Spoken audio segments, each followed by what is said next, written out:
It's a gorgeous day in the Bronx. Good day for a flyby during the Star-Spangled Banner. U.S. Navy F-14 Tomcats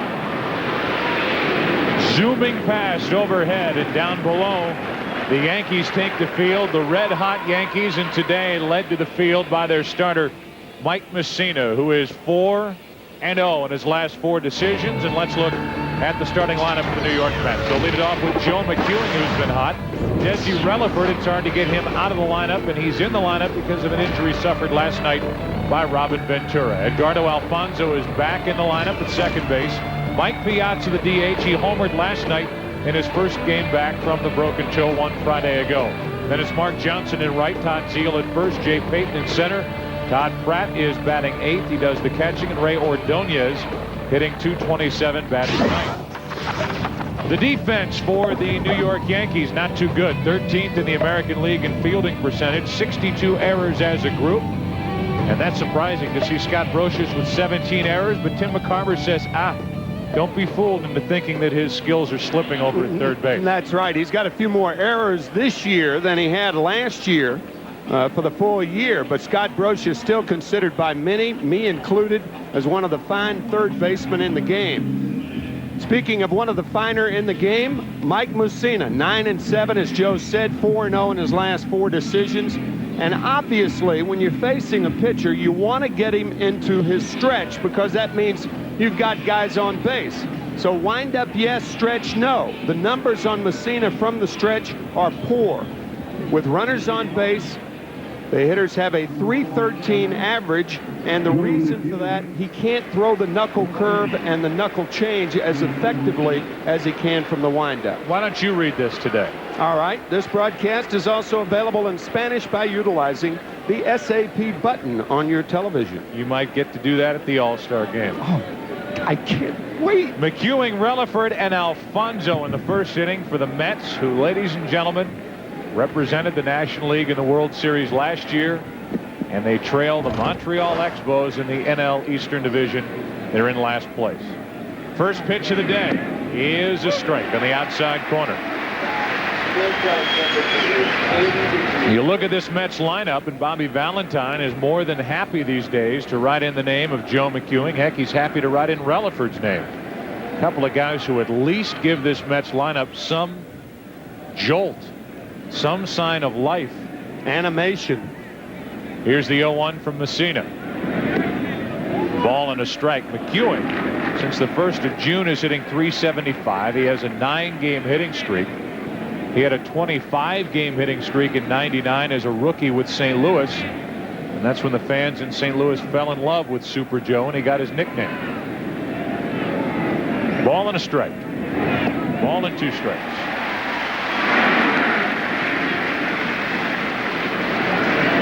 Mike Piazza, we'll talk about it during the course of today's game. Trying to fight his way back into the lineup for the Mets. Trying to fight his way back behind the plate tomorrow for the Mets, and trying to fight his way into the starting lineup on Tuesday for the National League. Batter number 1 is out number 1. McCewing, goodbye. That's the knuckle curveball from Mike Mussina, disappearing on Joe McCewing. Ball starting at the knees, out of the strike zone.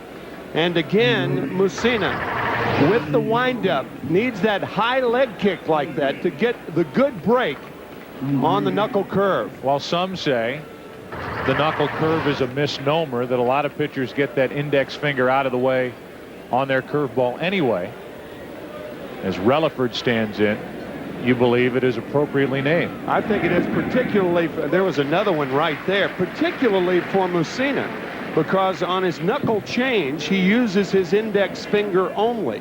For his knuckle curve, he uses both the middle finger and the index finger. That's a knuckle curveball right here. Nope, fastball.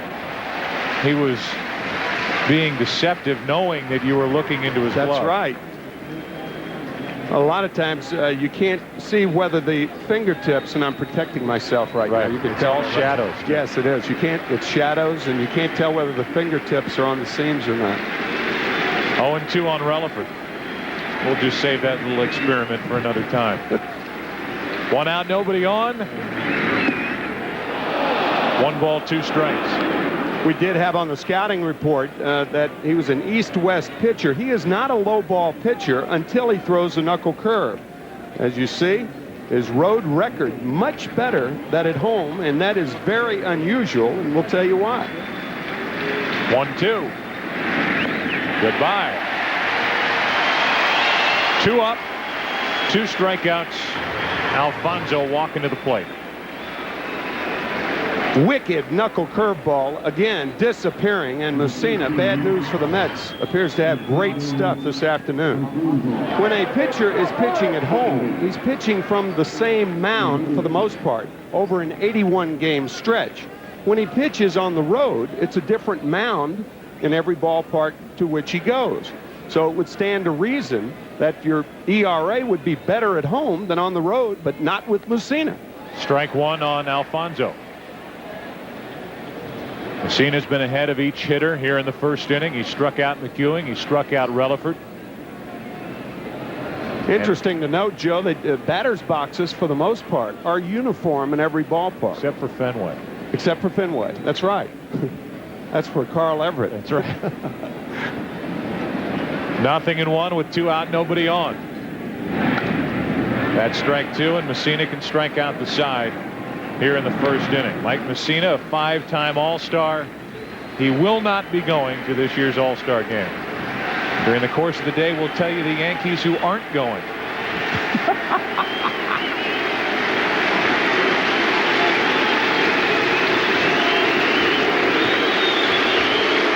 How are you going to start your day, Mike Mussina?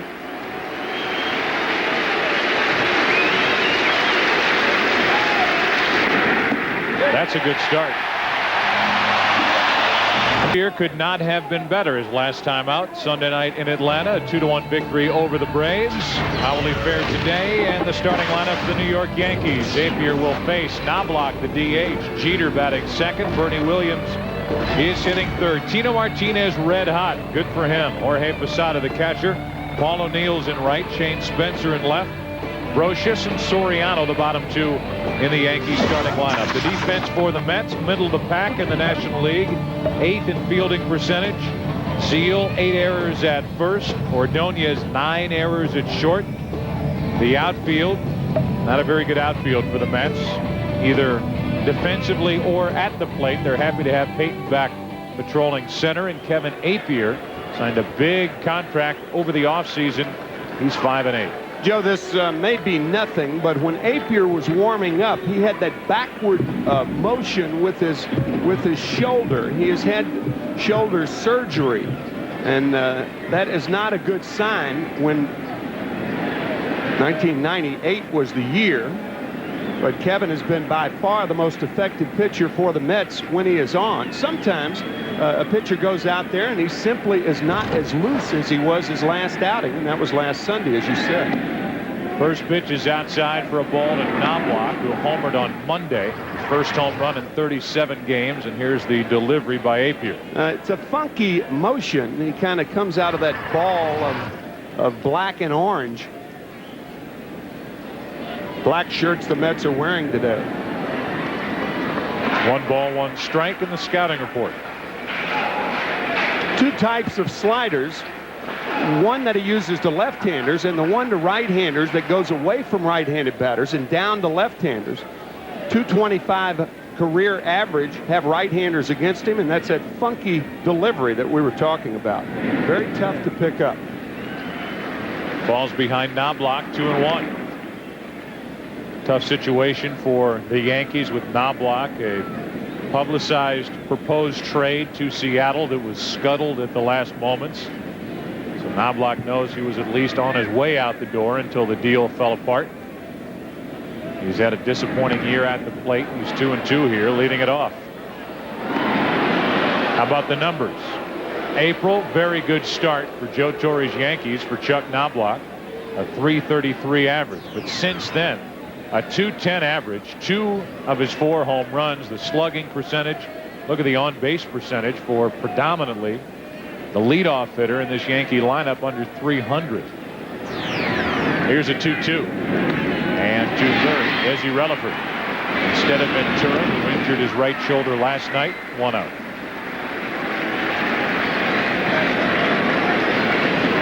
There's Robin. Robin had surgery on that shoulder the offseason in '99, trying to clean up some debris in his shoulder. And last night, he aggravated his right shoulder, and they hope with a day off today, tomorrow, the All-Star break, that he'll be ready to go when baseball resumes play on Thursday. Here's Jeter. 4 times an All-Star, and he will join the Yankee group going to Seattle after tomorrow night's game. That's a strike. Of the 7 Yankees selected by Joe Torre, Bernie Williams on deck. The biggest question, I think, was Derek Jeter. Miguel Tejada has 18 home runs with the Oakland Athletics. Andy Pettitte, last night's winner, will be going to Seattle. Joe Torre simply says, the most Yankee All-Stars since 1962, 1 more than the Seattle Mariners. So 13 from those 2 teams. 1 ball, 1 strike on Jeter here with 1 out. To the shortstop, Ordonez to his right. 2 out. Joe Torre talking about Derek Jeter, saying Derek Jeter's average is about 50 points higher than Miguel Tejada. And Joe Torre not backing up on his selection of 7 All-Stars. You can defend any one of the All-Star selections by Joe Torre. Individually, you can say Williams deserves to go. I think you can make a strong case for Mike Stanton, as Kevin Kennedy did in the pregame show today, as compared to Jeff Nelson. I think the sheer volume, and it's not unprecedented, done by Bobby Cox in '97, by Cito Gaston in '93. It's not crazy to think that the Yankees would take 7 and Joe Torre would select 7. 3 pitchers on that list as a breaking ball is in for a strike for the All-Star game on Tuesday night. 3 days until the All-Star game, it says there, Tim. Getting ready? Yes. 2 out, nobody on. 0-1 the count. I'm going to Seattle tonight, man. You kidding? Already. Yes, sir. Williams takes a strike. It's 0-2, but I think you're always going to get questions about who the manager selects. The number, it's a high number. Joe Torre obviously knew he was going to get criticism for the number of Yankees that he is bringing. He's defended his decisions. And as I said, you can make a case for any one of the 7. As ball 1 floats outside to Bernie Williams. I think these days it's been Yankee, Yankee, Yankee in the postseason. It's been the Yankees. You know, we show them week after week on the Fox Saturday baseball game of the week, and I think you can make a case for some of the other players around the league to get a chance on that Tuesday night in front of a national audience to showcase some of the other young talent in the American League. That, to me, is the one aspect to it that I think is disappointing. But for Joe Torre, you can understand it. How's that for right down the middle and saying nothing for 5 minutes? Well, keep in mind they won the World Championship the last 4 out of 5 years. So if any edge is going to go to any team, in my view, and that's why I agree with Torre, and if I were the manager in his boots, I would have done the same thing. You would have? Absolutely. I would have. I think the irony of all irony, and that strike 3 call to end the first inning, is, in my opinion, Bobby Valentine did a better job with his selection process than the guy in the other dugout. Mike Piazza, with his fractured left big toe, walks into the batter's box wearing a protective guard on the top of that left shoe. He leads it off here in the 2nd inning. No score. Messina struck out the side in the 1st, and he blows a fastball over the inside corner for strike 1 here to start the 2nd. Piazza, Mark Johnson, and Todd Zeile. There is that protective guard that Piazza has borrowed from Shinjo, the outfielder for the Mets. He typically wears that. Takes it inside. 1 ball, 1 strike. And Piazza, I know we're not going to have time to get into it now, but isn't it refreshing to see a guy do everything he possibly can to be a part of the All-Star game? It is. Piazza has every reason not to go. That's one reason to go. Putting the Mets on the board on a high curveball from Andy Pettitte in last night's game. But here's a guy who appreciates being there. Here's a guy with a Clemens situation, possibly having to answer those questions again if indeed Clemens is the starting pitcher and Piazza's in the starting lineup. Here's a guy who's got a fractured left big toe. He hasn't been able to catch for the past week, and he wants to be there. 2 balls, 2 strikes, because he respects and appreciates what it means to be an all-star. 2 selections for the Mets. Rick Reed, his second appearance, and Mike Piazza, should he elect to go, it'll be his 9th, but he couldn't go last year because of the concussion received on July 8th from Roger Clemens on the knockdown pitch. The 2-2. Piazza into right center field. That ball will get down and go all the way to the wall. Piazza will end up with a double and a good start to the second for the Mets.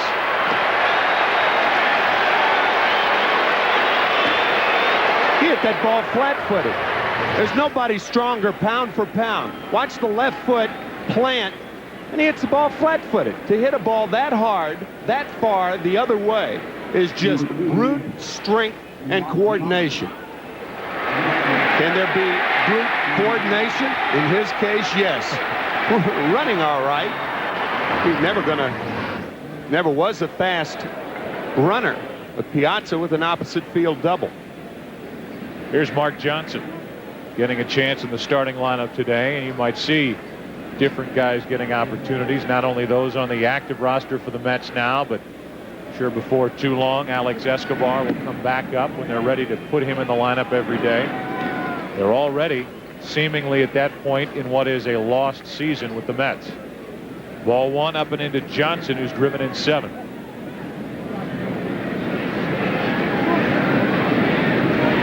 With runners in scoring position, as the Mets have here, they have been dreadful. And you have to fight every urge to make this a let's bring up every negative statistic on the Mets, but it's so surprising that they are playing so poorly.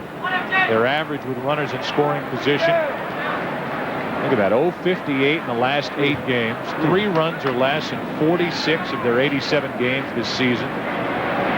They've scored the fewest runs in Major League Baseball. Their average as a team is last in the National League.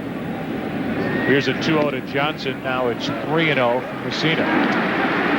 For most teams, runners on at second or third is scoring position. For the Mets this season, it's been runners in stranded position. Piazza, the runner at second with nobody out. We'll see what they do with Johnson on a 3-0 pitch. Meaning, is he swinging if he likes it? He is, and it's 3-1. That's what you do not want to do, is foul it off the other way on a 3-0 pitch. If you're late when you're looking for the fastball, what are you going to be if you're behind in the count? I'm sure that's running through Bobby Ballantyne's mind right now. 3 balls and a strike. Leadoff double by Piazza.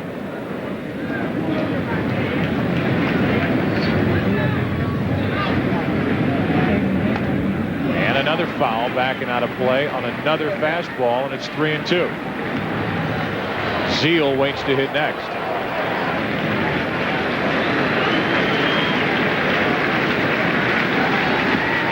Sold out house, Yankee Stadium, and they want to see Messina bounce back from a 3-0 count and get his 4th strikeout of the game.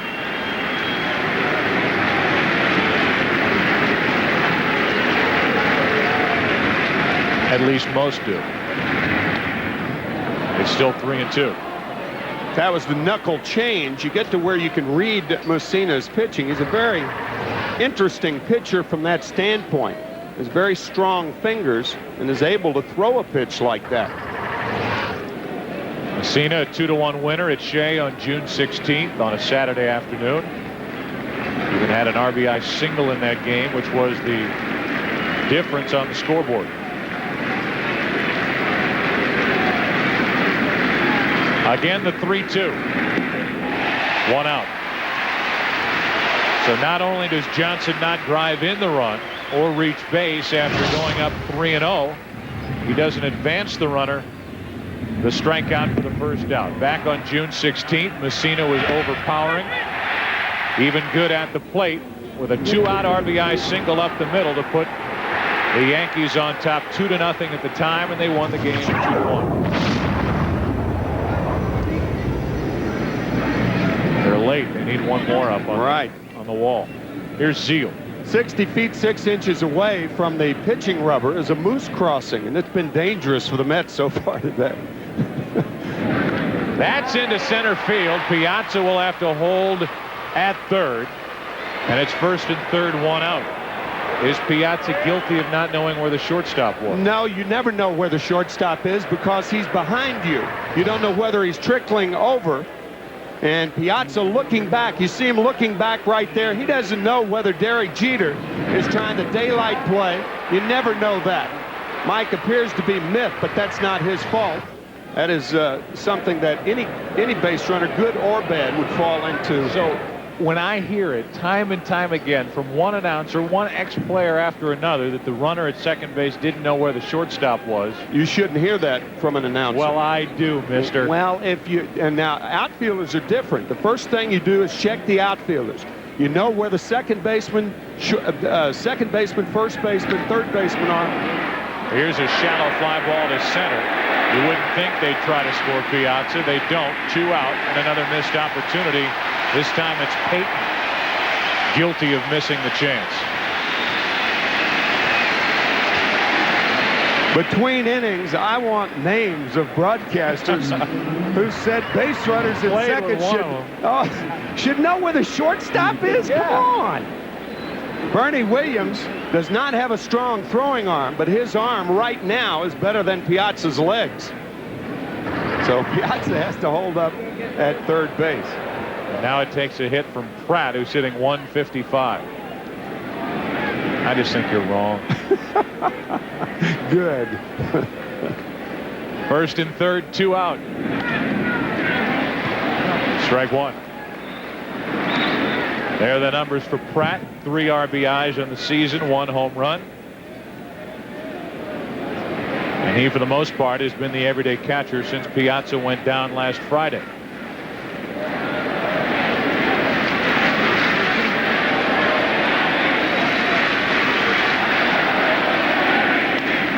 Little floater, inning over.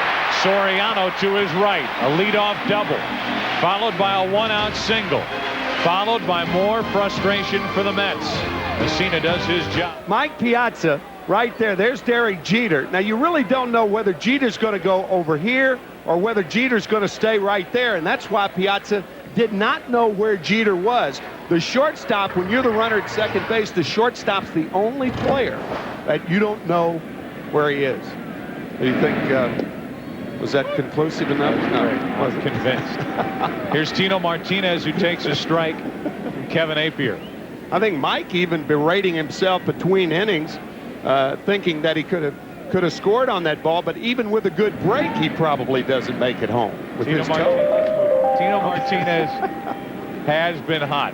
His last 11 games, a .381 average. The home runs are starting to fly out of the park again after listening from time to time, and all the time for a while, about Nick Johnson, the first baseman of the future for the Yankees. That's off the hands and back toward us. It's 1-2. Last 11 games for Tino. 8 home runs, 19 RBIs. He's slugging 1,000.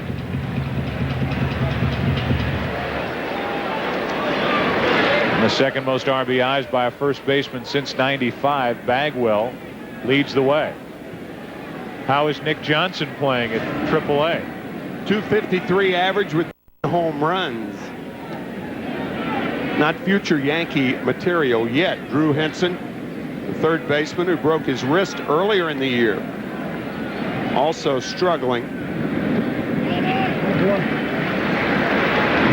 2 balls, 2 strikes. Tino Martinez started this hot streak. Go back to a game against Cleveland, the 25th of June, talking with Don Mattingly, as they talked about in the pregame show today. Don told him to try to stay back on off-speed pitches, but Tino, in this one case, wasn't listening. But here is Don Mattingly watching, talking about Tino and his front hip flying open automatically and too quickly. He had a pinch hit home run. That was on the 25th, his first career pinch hit home run. He got one last night as well, and he has taken off. The plaque for Don Mattingly out in Monument Park. So Tino, the guy that replaced a legend here with the Yankees, at least a recent legend, getting tips and pointers from him, and it's really helped turn him around. 1 ball, no strikes on Posada. Two guys that played against one another in the 1995 Wild Card Series, the division playoffs. Tino Martinez, Don Mattingly. Mattingly's last year.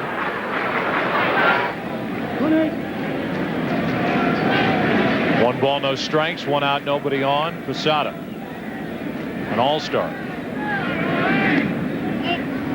Takes ball 2, 2-0. I don't think people around baseball give Posada enough credit for the progress he's made over the last couple of years, from being Joe Girardi's understudy to being the everyday guy here for the Yankees, and what he can do at the plate. Switch hitting catcher with power. 2-0 pitch. It's 3-0. When you talk about Jorge, you have to talk about his offense first, because he is a much, much better offensive player than he is a defensive player, even though his innate skills defensively are very good. For instance, he's got a very, very strong throwing arm. He's got good hands. But, I mean, 2 years ago, they checked Posada's vision, and the reason was he was missing a lot of balls off the heel of the glove, off the webbing of the glove, and sometimes defensively, the ball eats him up. It should eat up a hitter, but it shouldn't eat up a catcher. But you'll see that occasionally with Jorge. Here's Paul O'Neill with 1 on, 1 out. Another problem in Jorge's arsenal is his base running. He is one of the poorer base runners in the American League and makes blatant errors in judgment on the bases. Maybe he shouldn't be an all-star. Is that what you're saying? No, I'm not saying that. I think you take the overall package. I mean, base running and catchers are not usually closely allied anyway. Will you quit that? Gunning for me today. Wow. 0-1 the count on O'Neill. Trying to give you a complete picture of Mr. Posada's abilities in all fairness and objectivity. But does he belong on the All-Star team? Absolutely.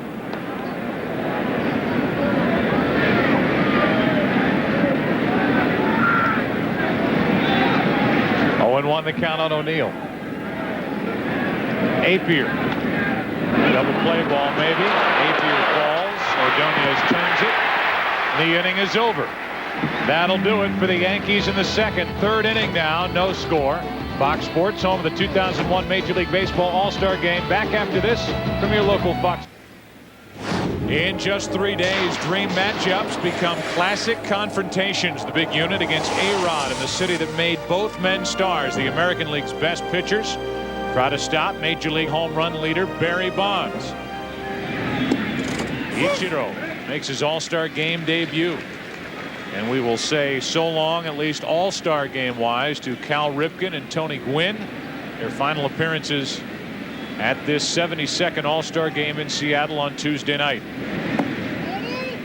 That'll be at 8 p.m. Eastern, 5 Pacific, right here on Fox. This is Ordonez, 1 ball, 1 strike. We started to talk right before the break, I guess about an inning ago, about the job Bobby Valentine did as the National League All-Star manager.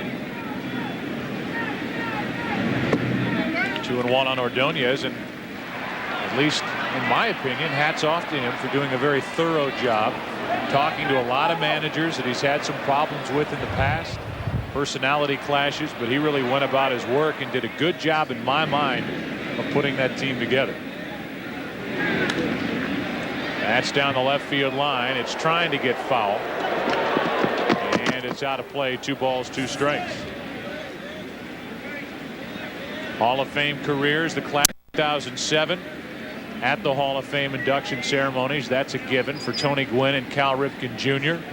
19-time All-Star, 15-time All-Star, and two men who played their entire careers with one organization. 2 balls, 2 strikes on Ordonez. 3-2. Valentine even, I'm sorry, I was just going to one more point. Valentine even went so far as to call Bruce Bochy and ask him if he knew if Henderson was going to call it quits at the end of the year, because he thought Henderson deserved a curtain call of sorts at this All-Star game coming up, and he and Henderson didn't like each other at all. I couldn't agree with you more. The most recent eye of the storm for Bobby is the Cliff Floyd incident. Cliff, the terrific outfielder for the Florida Marlins, where Bobby was engaged in the conversation with his agent, Seth Levinson. Cliff Floyd, with an expanded roster, certainly deserves to be on the All-Star team. That would solve the problems for the managers. Torrey criticized for taking 7. Bobby criticized for not taking Cliff Floyd. 3 balls, 2 strikes on Ordonez, and a weakly hit ground ball to Soriano. 1 away. I do think, in fairness, that Bobby's mistake with the Cliff Floyd incident was making the phone call to Cliff without knowing whether he was going to be on the team or not. There had to have been genuine excitement on the part of Cliff Floyd, especially with a history this season with Bobby Valentine, and Cliff Floyd calling Valentine a stupid manager. Prior to that, Valentine being happy that Floyd had been drilled in a we'll hit you, you hit us kind of series with the Marlins earlier in the season. That had seemingly been put to bed. Valentine makes the call. In Floyd's words, Valentine said, unless something crazy happens, I shouldn't tell you this, but you're going to be on the team. Valentine says, I didn't say that. I said you're on the bubble. But whatever the conversation, if Valentine went so far as to call Cliff Floyd, I'm sure Cliff took that as, well, he's calling me to make sure I'm going to go and play for him. If he's bothering to call me, I must be going. That's my view on that. $16,000 worth of airline tickets that the agent, Seth Levinson, says is the smoking gun, and I think that's ridiculous. I mean to tell me you can't turn in $16,000 worth of tickets? They might charge you $75 a ticket, but I mean, come on, please. You got to turn it over to the major league umpires or NBA officials. They know what to do with tickets. 0-2 the count on McEwing.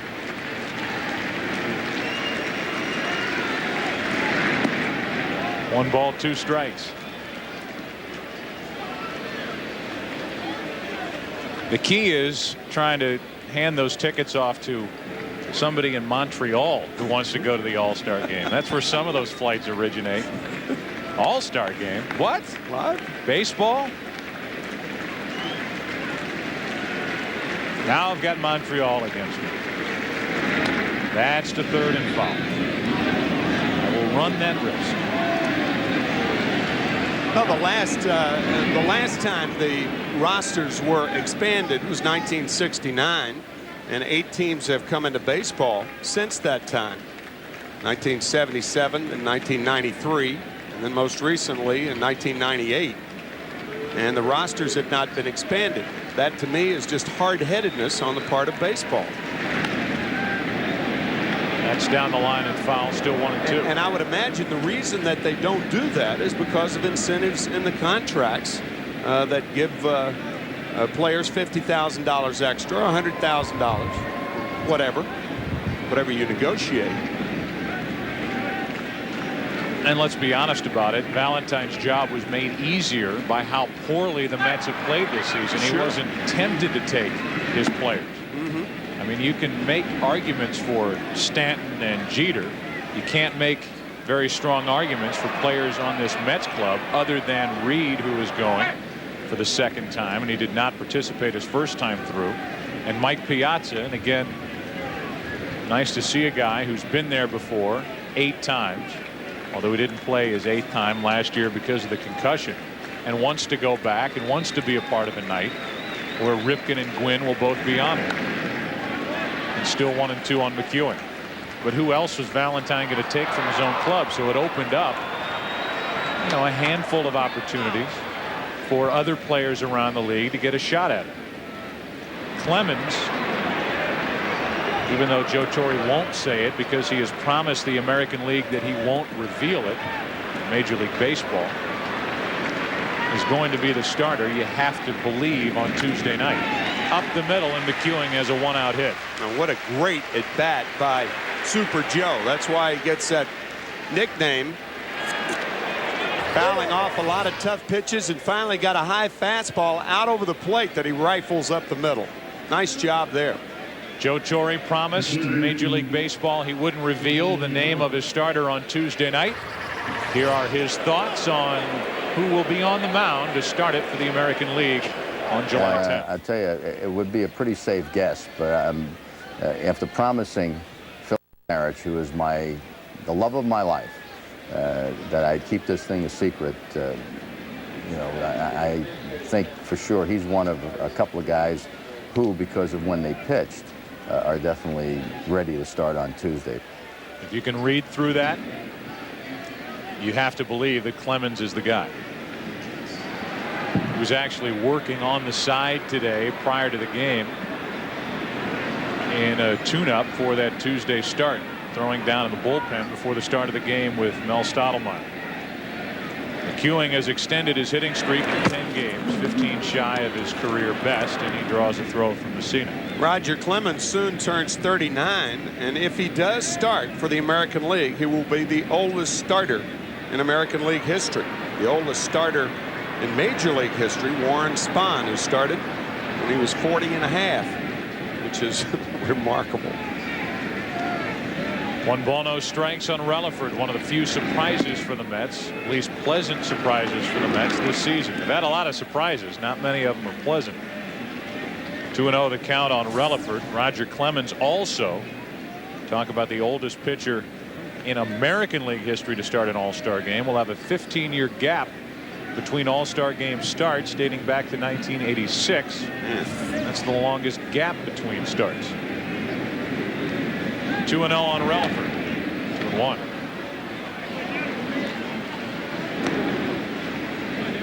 He has been on a roll, and it has not just covered the start of this season for the Yankees. Roger Clemens has finally settled in and pitched like the pitcher they thought they were getting when they traded David Wells and others to get him from Toronto. Winner of only 14 games in 1999 and did not pitch well. Ended up 14-10. Was on the DL part of the first half of last season. But since July 1st of last year, he has been dominating.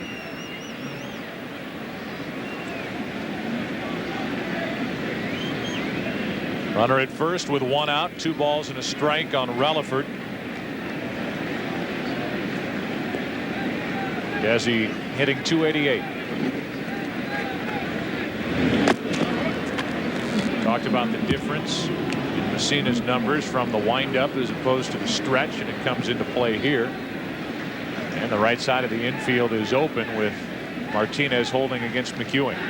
Most curveball pitchers have a tougher time pitching from the stretch than they do from the windup, because in order to throw the good curveball, the lower body has to come into play, and from the stretch it does so less so.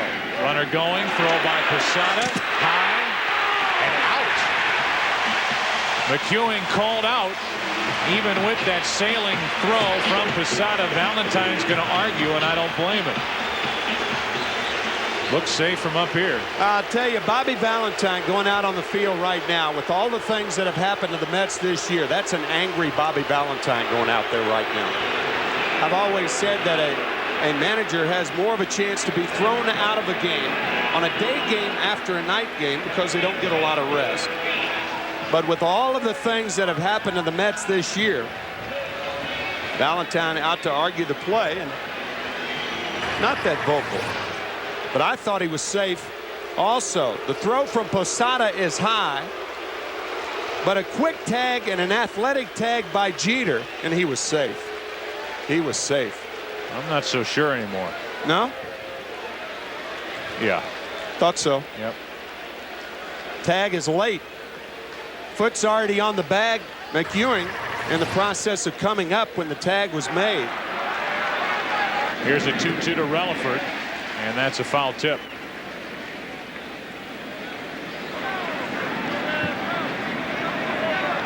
The reason Posada threw the ball high to second base is Relaford was in his way.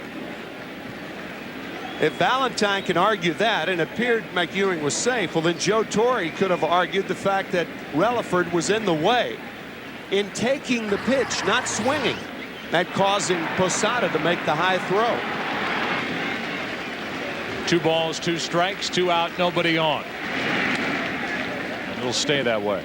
McEwing now 4 stolen bases. He's been caught 3 times.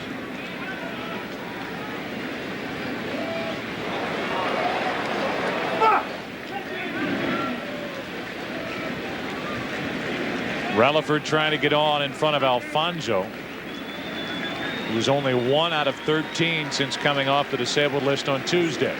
2-2. Full count. Here's that play once again. Now you can understand Relaford making this movement if he had swung at the pitch, but he took the pitch. So that causes Posada to make the throw over Relaford, causing the throw to be high to Jeter. Interesting play. And a base hit into left follows it, which is the way things have gone for the Mets. Relaford is on with 2 outs, and the batter will be Alfonso. And the Mets wondering what this inning might have brought, at least at this point, without that call down at second base. Absolutely. Now Alfonso, mentioned 1 out of 13 since coming off the disabled list with his bad back. And this guy is a big reason why, and injury is a big factor in it, why the Mets have been disappointing offensively this season. He is one of the best players in baseball, period. Ball 1. Joe, if McEwing is called safe at second base, Relaford drives him in, and then unless Alfonso hits into a double play, you assure Mike Piazza hitting with somebody on base. So far, this has been an inning that has more described the Mets season thus far than anything else. Here's a 1-0. Now Relaford is running, but Alfonso pops it up. Glasses on. Glove shielding the glasses and eyes, and that'll do it. 2 hits. Did you know that today's aerial coverage is being provided by the Monster.com blimp? Monster.com is a proud sponsor of the 2002 Olympic Winter Games and the 2002 U.S. Olympic team. Monster.com. Job good, life good. Life is good around here for the Yankees, winners of 12 of their last 14 and owners of a 1.5 lead in the AL East. Spencer with a hard hit ball, but out number 1 in the 3rd, and a very good start for Kevin Appier. And a good job by Mark Johnson. Johnson, normally a first baseman, making a rather nice play on that ball hit by Spencer. Right field is not the problem here at Yankee Stadium.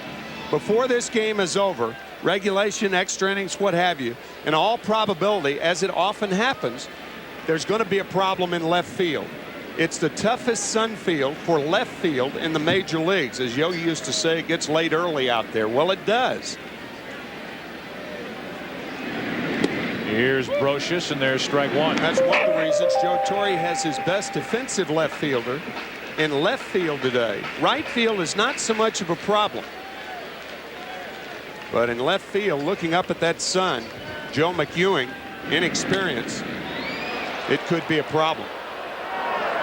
That's foul on the count 0-2.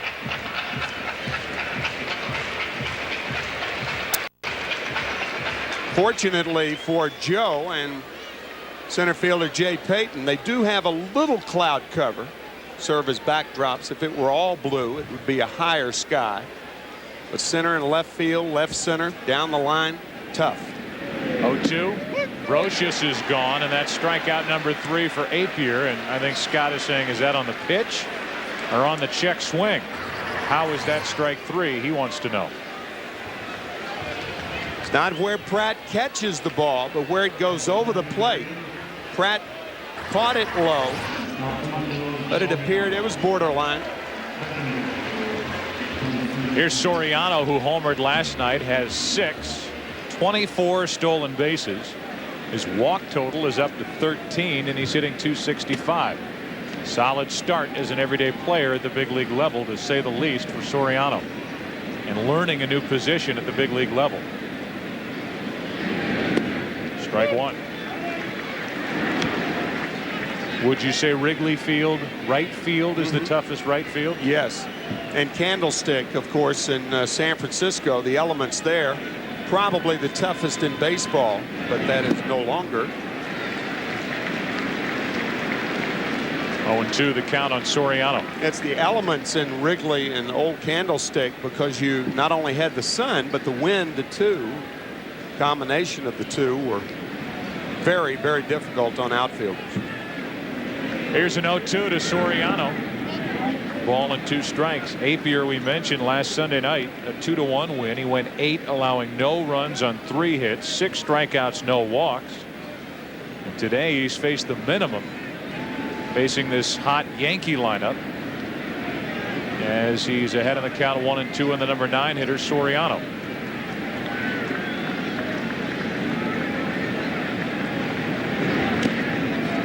Still 1-2.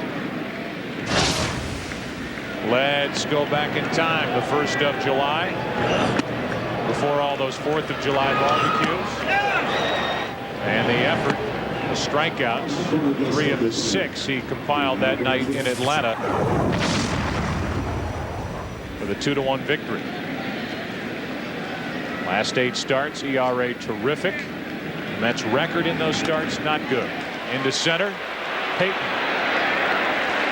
Inning over. If you don't know it, if you didn't watch the pregame show, shame on you, but we'll talk about a big factor now in the NL East, the loss of Furcal to the Braves, when we come back in the 4th. More than the 4th inning, Piazza doubled his first time. Takes a ball inside.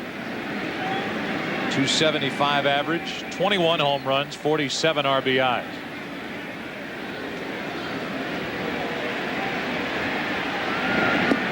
Breaking ball drops low. It's 2-0. The New York Mets have no players in the top 10 hitting categories across the National League, except Robin Ventura is tied for 8th in walks. That's it. 2 balls and a strike as Piazza took a big rip. Interleague action. Mike Piazza is one of the best in the game. A .364 average. A lot of that against the Yankees. A lot of that against Roger Clemens. Slugging percentage big. 21 home runs, 62 RBIs. 2-1. 2-2. Doesn't appear too effective by that left big toe. No, he doesn't. I guess it would be more painful if it was the right big toe, because that would be the toe off of which he had to push instead of landing.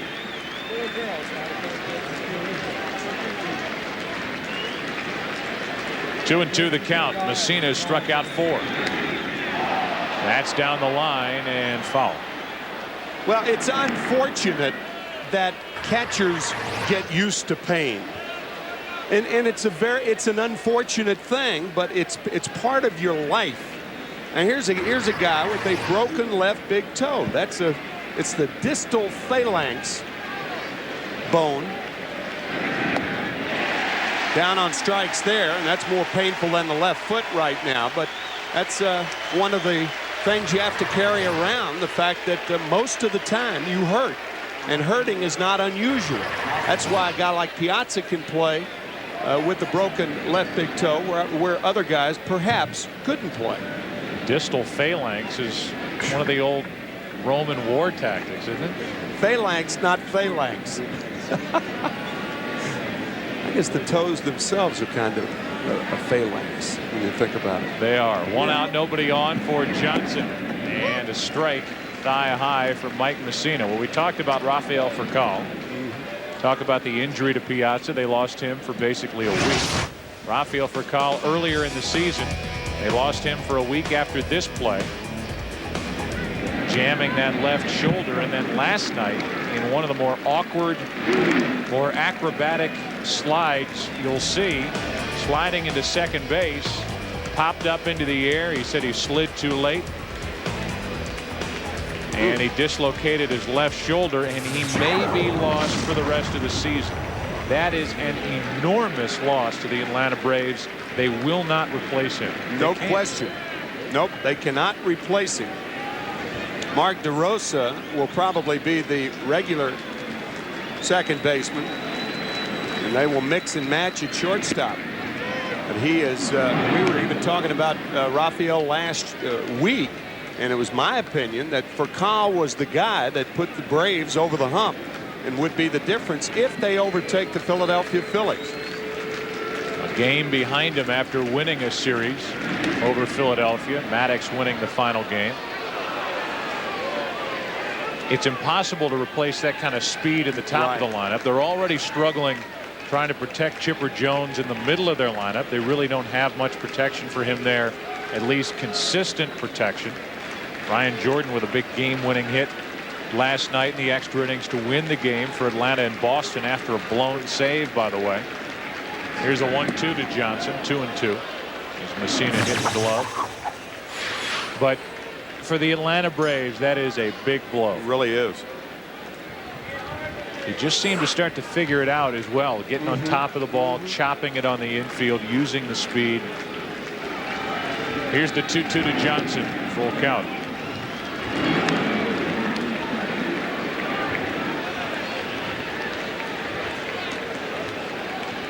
Speaking of the Philadelphia Phillies, Jimmy Rollins, the shortstop, and he's a good one, will be going to the All-Star game as the Phillies representative. Johnson stays alive as Posada could not hang on. The last time the Phillies had a representative at shortstop was when their manager Larry Boa played in the All-Star game in 1974. Posada cannot hold on to the foul tip.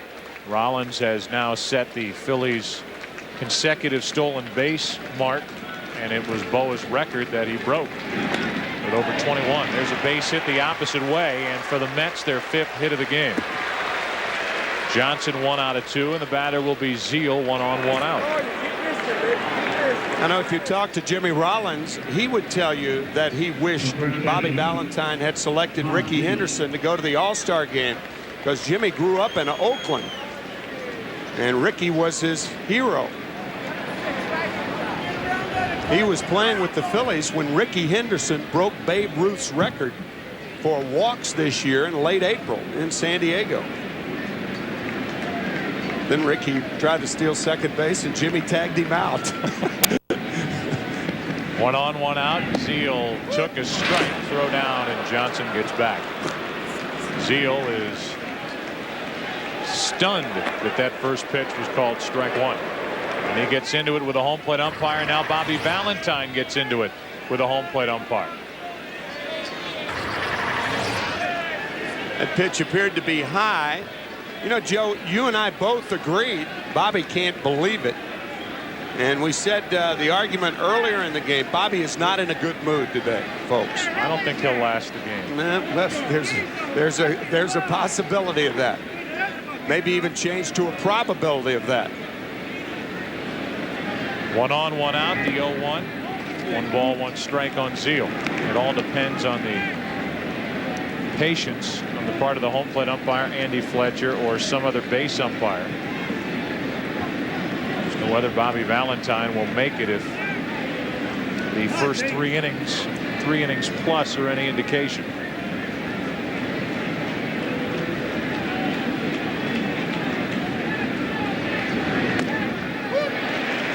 One and 2.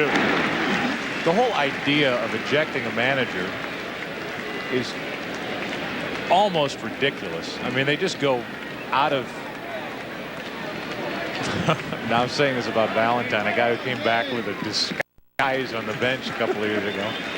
But they just leave the dugout area and they manage the game from 10 feet away instead of on the bench. I mean, it's just ridiculous. Yeah, you could say after that second fastball was called a strike to Todd Zeal, Bobby, in giving the signs to third base coach John Stearns, slapping his left forearm, even getting mad when he's transferring the signs to his third base coach. Here's a 2-2 pitch to Zeal. Stays alive. Oh, I said it. I'm sorry, people. June 9th, 1999. Bobby Valentine is gone, but not for long. You know, that thing's weirder every time you see it. Sitting in the dugout. The eye black instead of a mustache, the glasses. 2 balls, 2 strikes, now full count. Looking more like Peter Sellers walking the beat. Does your dog bite?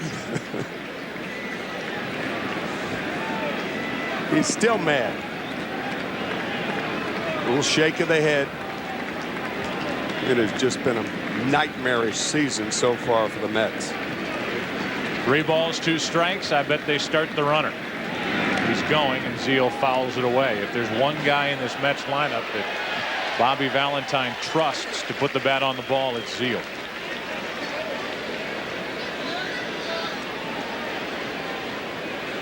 Jay Payton, a struggling Jay Payton, waits to hit next.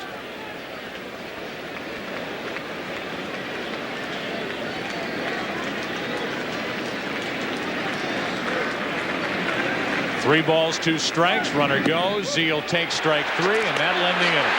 Strike him out, throw him out, double play. Zeal took strike 3, and that started the first double play of the day for the Yankees.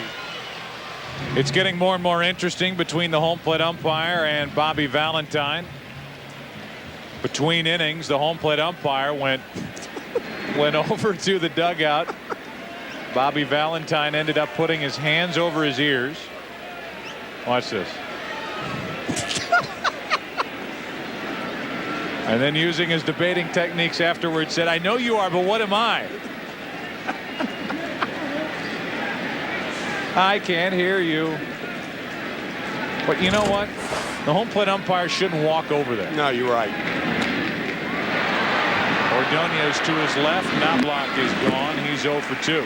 Bobby's first line was probably, "Did Cliff Floyd send you over here?" Or his agent, Seth Levinson. Obviously not a laughing matter to Bobby right now, but the Mets are finding nothing to laugh about. Also not a laughing matter to Seth Levinson or Cliff Floyd. No. Here's Derek Jeter, 1 out, nobody on.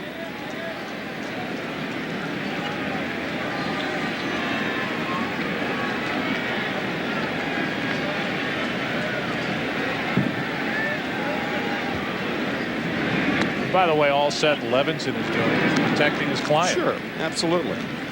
So I don't fault him on that. No. Trying to come up with some reason. The smoking gun theory. Yeah. It was worth a shot. 1 ball, 1 strike, and while everything else has gone on, and that ejection happened because of umpires' warnings and a couple of his players getting hit after the warning, and then his pitcher Wendell throwing behind Mike Matheny, and he came out and said, "Hey, what's going on?" When Wendell was ejected for not hitting a Cardinal, Valentine was ejected in that game, a game that the Mets came off the mat and won with a 3-run 9th inning, an extra inning victory. 2 balls and a strike, 1 out, nobody on, and it's 2-2. Turk Wendell was at the heart of that confrontation. Jeter grounded out his first time up, looking for his 100th hit of the season.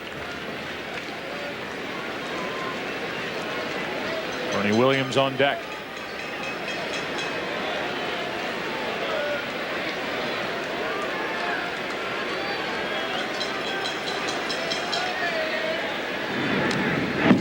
Still 2-2. Jeter's last year's All-Star Game most valuable player. Was the World Series MVP as well. Will be going to Seattle for Tuesday night's game. Backing up Alex Rodriguez.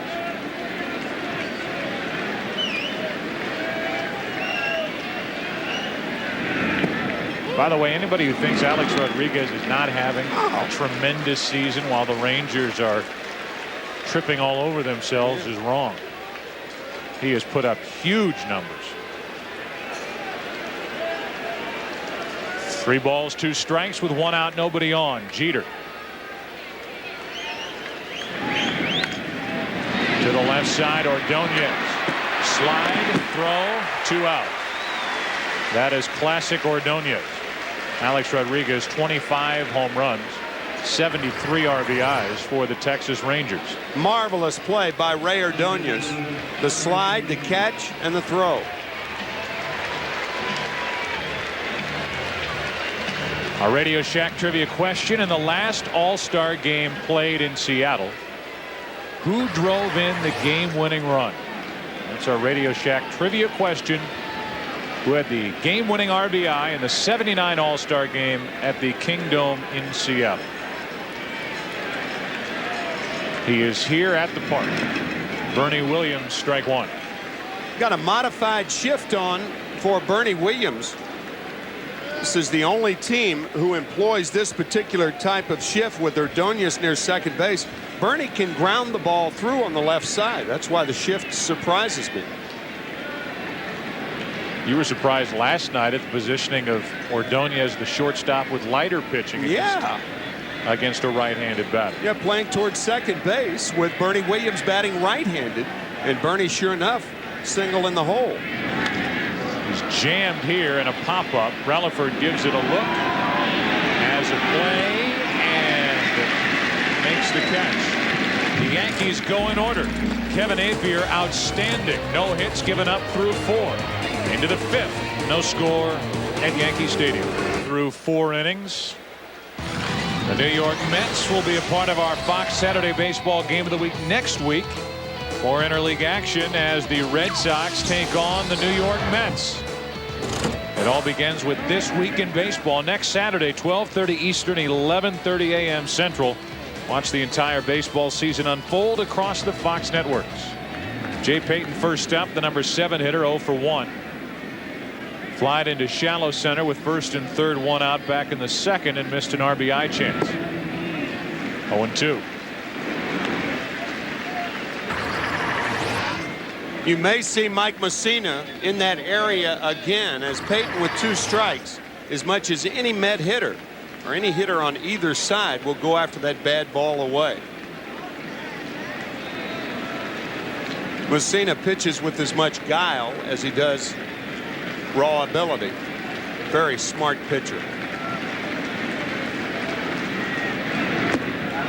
Up and in.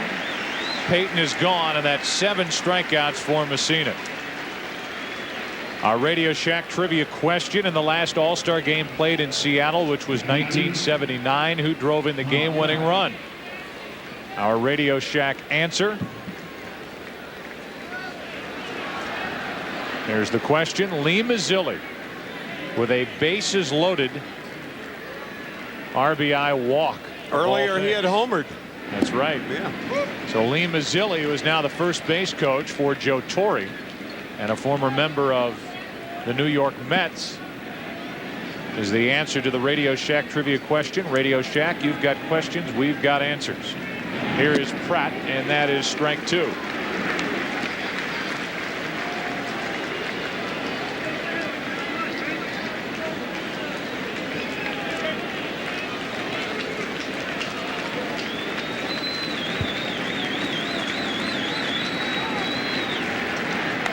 Pratt, left side, base hit.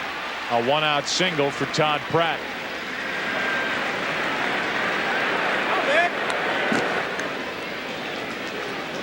Lee Mazzilli in the '79 All-Star game. First, a home run off Jim Kern, just over the wall and left. And then the bases loaded walk to win the game for the National League. That was Ron Guidry on the mound. That fastball high and away. The one thing I remember about that game, Joe, were the 2 throws made by Dave Parker, who shared the MVP awards, I believe, with Gary Carter that year. But Dave Parker with tremendous throws. Took 1 to third and 1 to home. Carter, at the end of one of those throws, the throw to home, made a terrific block of home plate. Here are the throws by Parker. first. The throw to third to get Jim Rice. Ron Say with a tag. And then the line drive base hit into right. Watch the play by Carter on the back end of this. Totally sealed off home plate, and they get the out. The '79 All-Star game, the Kingdome in Seattle. I too remember those two throws from watching it as a kid. Ordonez takes a strike. The count 0-2. Lima Zilli, we talked about, and was the answer to our Radio Shack trivia question,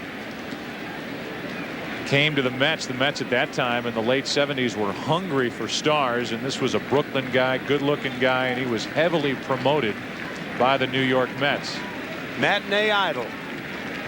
Played with Joe Torre and under Joe Torre with the Mets. Ordonez takes ball one.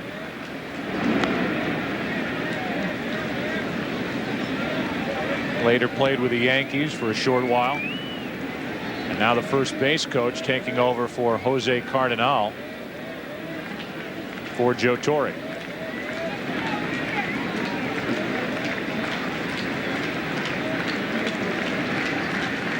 One ball, two strikes, one on, one out. No score in the fifth inning, and Ordonez takes ball two.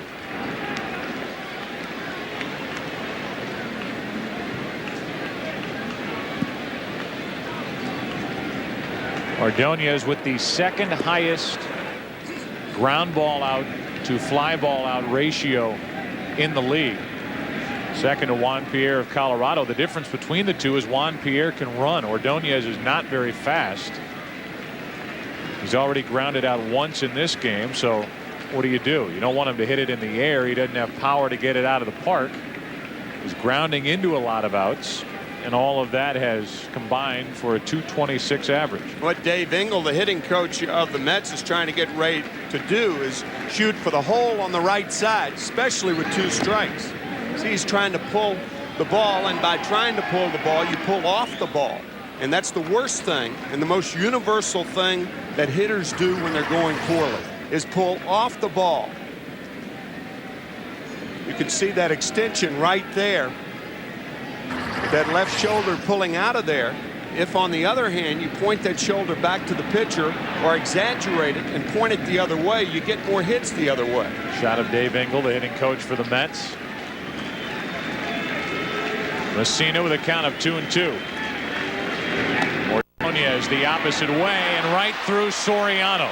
Pratt will turn but hold. Potential double play ball. It was scorched, but Soriano couldn't handle it. 2 on, 1 out. It'll be interesting to see how this is scored, but look at the front shoulder of Ordonez there. Really staying with that fastball away. He hits it hard in between Hopper Soriano. I'd give him a hit. That looks like an easier play than it really is. Not defending Soriano, but that is a very, very difficult play. Ball was hit hard, and there you can see Ray Ordonez really staying with this fastball and hits it right on the sweet spot. So it's going to be an error. I don't particularly agree with that scoring, but that's all right. That's error number 9 for Soriano. A Let's Go Mets cheer tries to escape from the sold-out crowd at Yankee Stadium as McEwing takes a ball, and it was at least kept at the plate by Posada on anything but a textbook stop by the Yankee catcher. The reason it's not textbook is he had to backhand the ball. Whenever a ball's in the dirt and a catcher goes after it and he backhands the ball, generally speaking, it's the wrong way to go about it. Because by backhanding the ball, he's trying to catch the ball, and you don't catch balls in the dirt, you block them.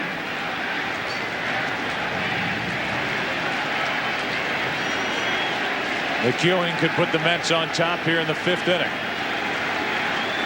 A hit, an error, and it's 2-0. Pratt the lead runner. Ordonez the trail runner at first. With runners in scoring position, an .042 average for McEwing.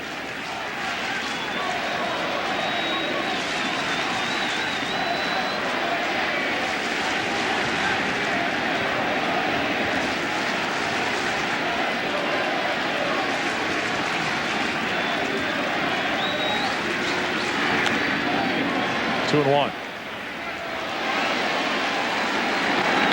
Like you talked about earlier, a pretty good indication as to how Messina's throwing. A fastball count. He got a fastball and he fouled it back. Just like Mark Johnson did his last at bat. Messina has enough to blow it by you, at least through the first 6 innings. He does have a tendency to tire the last 3 innings, but that's generally the case with most starters nowadays. Well, Stottlemyre, the pitching coach, on your right. Now McEwing trying to figure out Messina to put the Mets on top.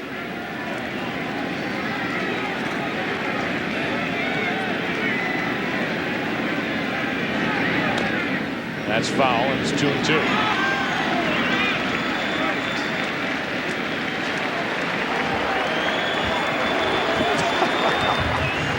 Thanks, Dad.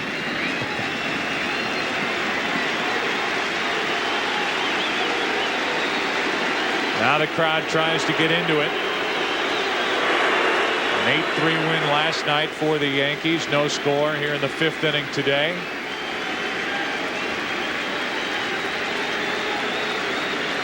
Messina struck out 7.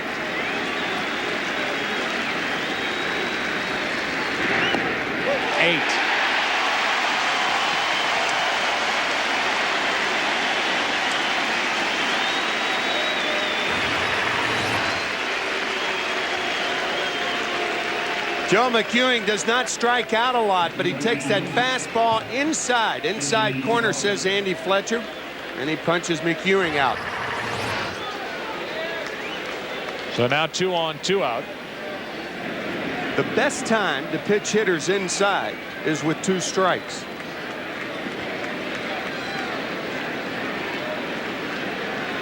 Relaford is 1 out of 2.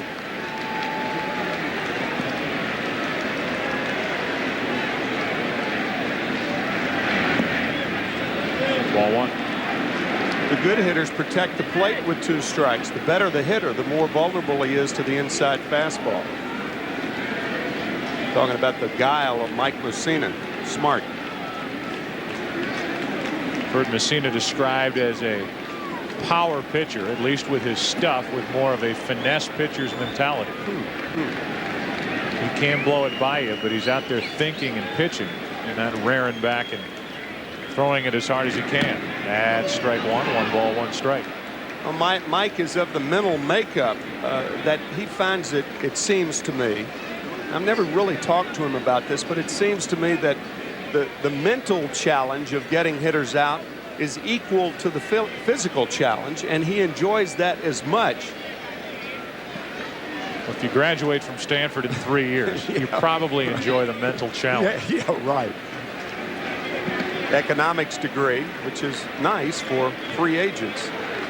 And a 6-year, $88.5 million contract. That is macroeconomics. 2 on, 2 out, 1 ball, 1 strike. There's high gas, and the count 1-2.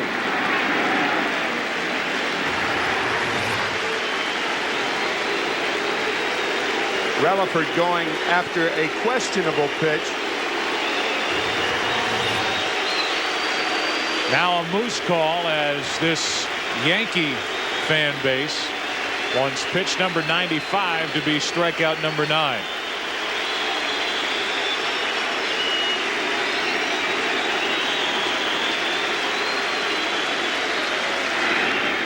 Ooh. Desi, hello. Crowd here at Yankee Stadium used to give the same moose call for moose scouring. Different callers. Yeah. Same families, perhaps. 2 on, 2 out, 1 ball, 2 strikes. Relaford did not take a 2-strike swing on that last pitch.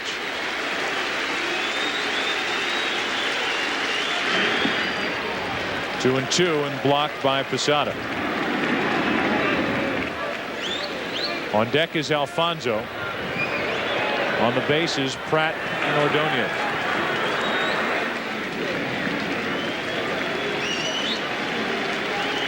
So basically 100 pitches here in the 5th inning.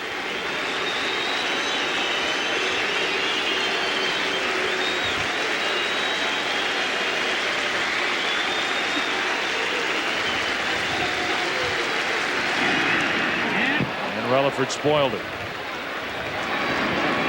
Pretty good little player, Desi Relaford. Yes, he is. And a guy that the Phillies may have given up on too quickly. They had Jimmy Rollins. They wanted to clear the way for him.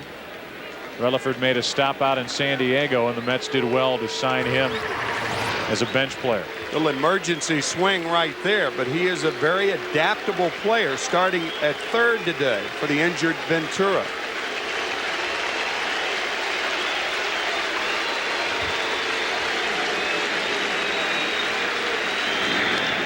That is hit high and deep into right, but foul.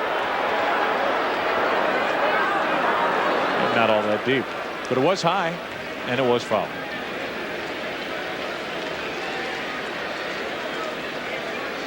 Still 2-2.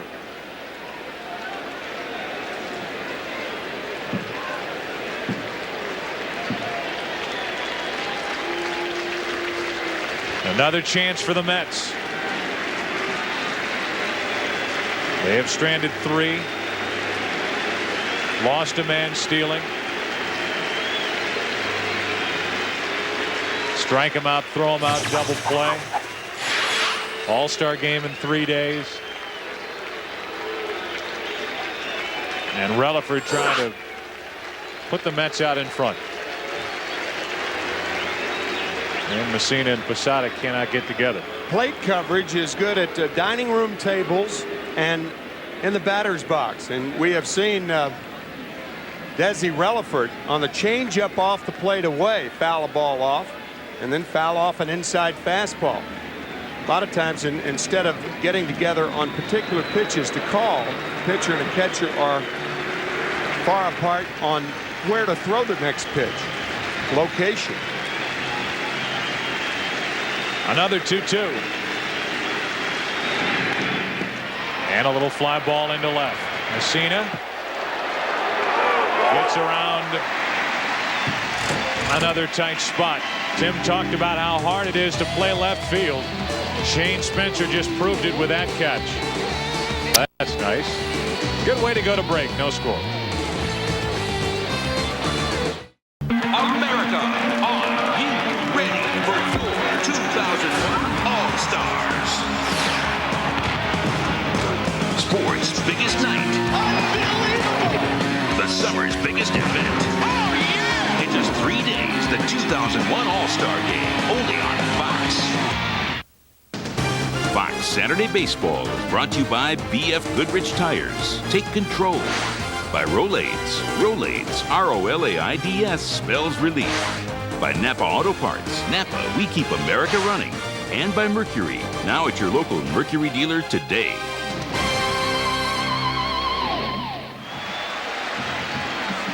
What's it like in a blimp on a day like this in the Bronx? Well, they know. That bright orange monster up in the sky today, the Monster.com blimp, providing us with great views of Yankee Stadium. Monster.com, job good, life good. Bottom of the 5th inning, Tino Martinez, Jorge Posada, and Paul O'Neill for the Yankees. And a strike. It caught the knees, according to the home plate umpire. It's probably easier seeing a fly ball from the Monster.com blimp than it is from left field looking up. Whenever a fielder looks away after making the catch, they just thank their lucky stars that the ball landed in the glove. Just put the glove somewhere in the area and hope it lands in the pocket. Turn your face away so that if you miss it, it doesn't hit you in the face. Right. 0-2 the count on Martinez. On cue, exhaling. Did you know that Apier is not allowed to hit? I did. 1 ball, 2 strikes. Are we immune from all that jinx stuff up here? I've never quite understood the fact that, well, we broke it the day that David Cone pitched the perfect game back in 1999, July 17th. One out, strikeout number 4. Right now for a break, let's go back to Jeannie in the studio. A Speed Pass game break brought to you by Mobile. Joe from a no-hitter to a big bopper. Top fourth, Jake, bases loaded from Mark McGuire in a 1-for-32 slump. He's retiring all right, retiring baseballs. Big lead for the Cardinals, bottom 4, Joe. I got 48 phone calls yesterday about Mark McGuire and the story about him retiring at the end of the year. I left St. Louis. It was on the front page of the Post-Dispatch in St. Louis. As flies one into center. Should be the second out as Peyton fights the Sun. 2 down. And I think the Post-Dispatch is guilty of taking a comment made by a frustrated player on a frustrating team. I mean, the Cardinals have been terrible since the first month and a half of the season. And you know better than I know that when things aren't going well for a team and you aren't playing well individually, and Mark's not a young guy, 37, you get frustrated. Sure. But that's all it is. I mean, there's nothing more to it than that, especially since he's got $30 million sitting out there for him for the next 2 years. $30 million. Yes. Dr. Evil. Ball 1. Paul O'Neill is 0 for 1. He bounced into a 1-6-3 double play his first time up. O'Neill has found his name on the lineup card all over the place this season, batting in the number 6 spot. Last night wasn't even in the lineup against the left-hander Leiter as they started Gerald Williams, who they picked up since we last talked to you. Here's a 1-0. 2-0. Interesting to note, while Kevin Appier still has a no-hitter, that the New York Mets have never had a pitcher pitch a no-hitter in their 49-year history. They've had former Met pitchers pitch no-hitters, just not wearing that uniform. That's correct. 39-year history. Here's a 2-0. It's 3-0. The last one to do it was Dwight Gooden for the Yankees here against Seattle. Tom Seaver did it when he was with Cincinnati. Nolan Ryan had a few. Yep, after he left the Mets. Only had 7, that's all. 7 no-hitters. 7. 3-0 the count. O'Neill with 2 out, nobody on. 3-1. How about that? A breaking ball on a 3-0 count to Paul O'Neill. Think Kevin Appier doesn't realize he has a no-no?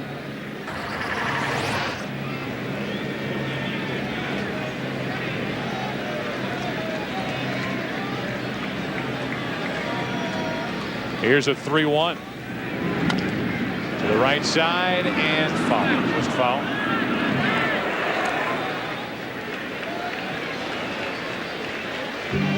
"32 years ago tomorrow, Tom Seaver's near perfect game against the Cubs. 8 2/3.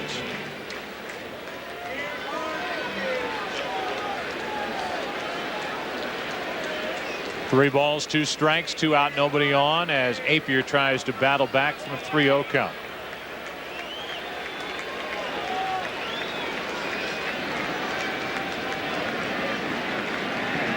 Appier got it.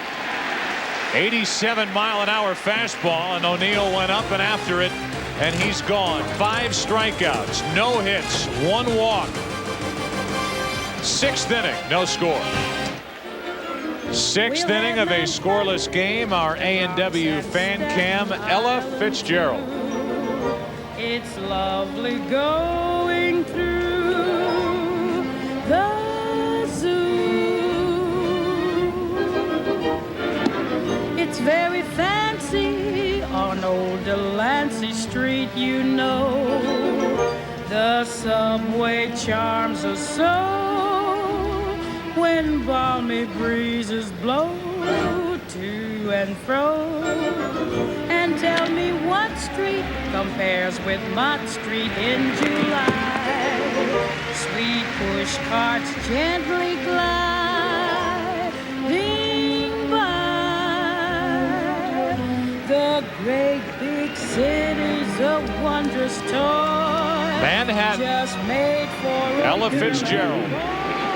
And after Alfonso grounded to short, Mike Piazza will stand in here in the Bronx. Piazza 1 out of 2 with a double and a strikeout. No score, 6th inning. Messina and Apier dominant here today. Ball 1 up and in, and Apier has not allowed a hit through 5. Messina has allowed no runs on 6 hits. Words to that song, this great big city's a wondrous toy, and here's the erector set of the Mets right here, Mike Piazza. Here's a 1-0 pitch right here, and that's a strike poured in over the inside corner.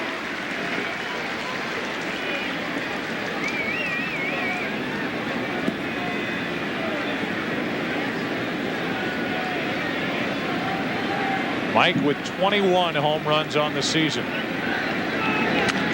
That's down the line and foul. Strike 2. Mike Piazza trusts that guard on his left foot. He says those pitches down and in or over the inside part of the plate don't bother him at all. And that was an example of it. In fact, too quick on it as he jerked it into the seats. 1 out, nobody on, 1 ball, 2 strikes, top of the 6th inning. 2 out. Right now, back to Jeannie in the studio with a Speed Pass game break brought to you by Mobile.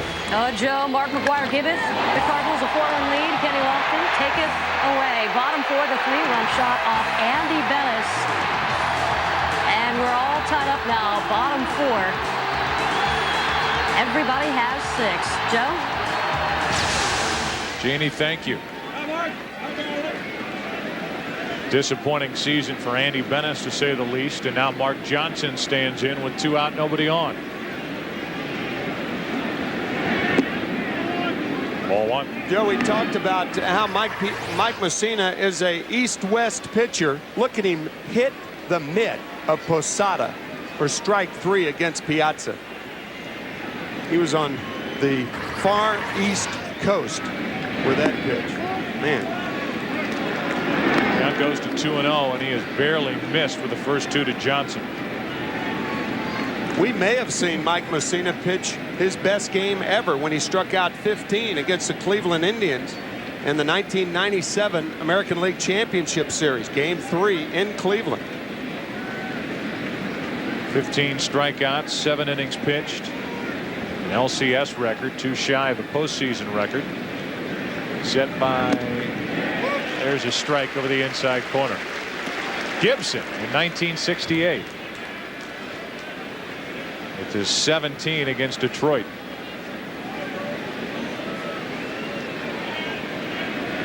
Come back to the present, Tim.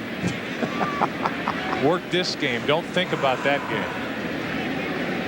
Stay with me. I just fell into a little state of reverie. I saw that. Yeah. That look come over you. The glazed expression. The drool on your shirt sleeve. 2 balls, 2 strikes.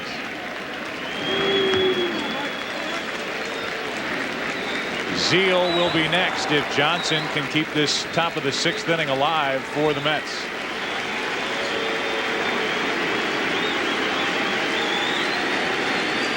This crowd looking for strikeout number 10.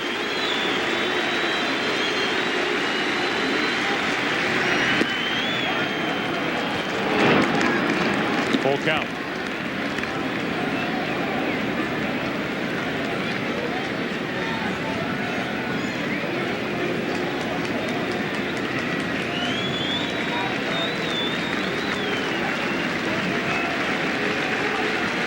Three-two pitch. Inning over. Strikeout number 10. And Kevin Apier will head back to work against the bottom 3 in the Yankee lineup. Spencer, Brosius, Soriano coming up. No score. At Yankee Stadium, Kevin Apier heads back to work. The only blemish on his record, a 1-out walk back in the 2nd. That was erased as O'Neill followed the walk with a double play ball. 5 strikeouts, no hits, and Shane Spencer first up for the Yankees. And And a strike on the outside corner. Yankees have hit only 3 balls out of the infield today. Apier in total control.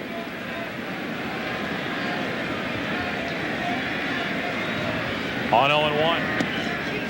1 ball, 1 strike. Guess you could say you're in total control with total control. I mean, he has been moving the ball in and out, breaking balls behind in the count. Charlie Huff, the pitching coach of the Mets, has to be very, very happy. Here's a 1-1. Into left field. Forget about the no-hitter. A leadoff single by Spencer.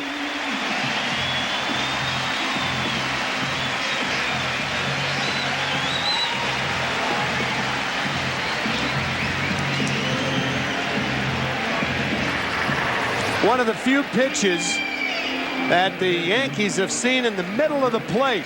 You can see Pratt's glove was there, and the pitch is there. So Apier missing with that slider, and Shane Spencer taking advantage of it. Apier, who has 2 one-hitters, can only hope for his 3rd. By the way, it's a 0-0 game here in the 6th inning. We'll see what the Yankees do with Brocious. They try to push Spencer down to 2nd. I think they will. He's going to bunt, and he takes a ball. Joe Torre and Don Zimmer do this often. They'll put the bunt on the first pitch, bring the infield in, particularly with Relaford at 3rd base, inexperienced somewhat, and then put the hit and run on a 1-0 or 2-1 count. That way you always have the infield in a state of flux.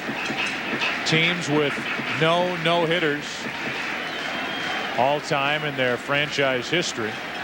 Mets have been around since 1962, and they still don't have one, including today. Apier gives up a leadoff hit to Spencer here in the 6th inning. Seaver came close twice. It meant something that I said earlier. 32nd anniversary of the game at Shea Stadium. 4-0 win, a 1-hitter for Tom Seaver, the near perfect game. A 1-out single to left field by Jimmy Qualls broke up that effort.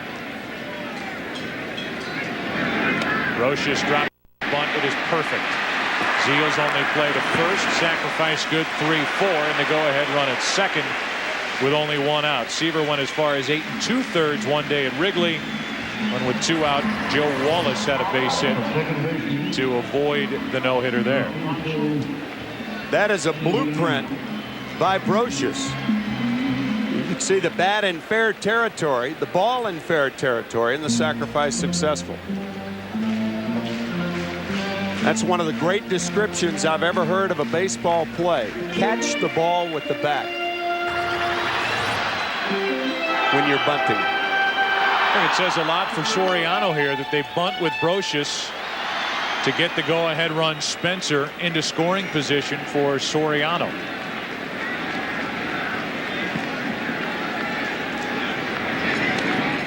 Soriano, who homered last night, a free swinger, goes after that pitch, strike 1. Not as free a swinger as he was earlier in the season. Still, he's not up there looking for a walk.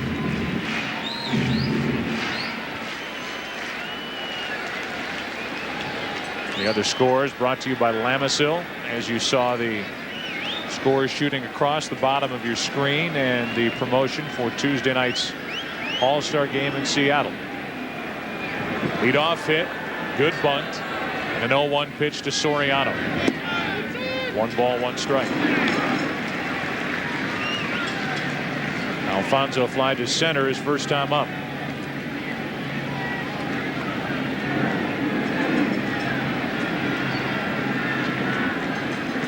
Soriano with runners in scoring position, under 200 at 187 for the season.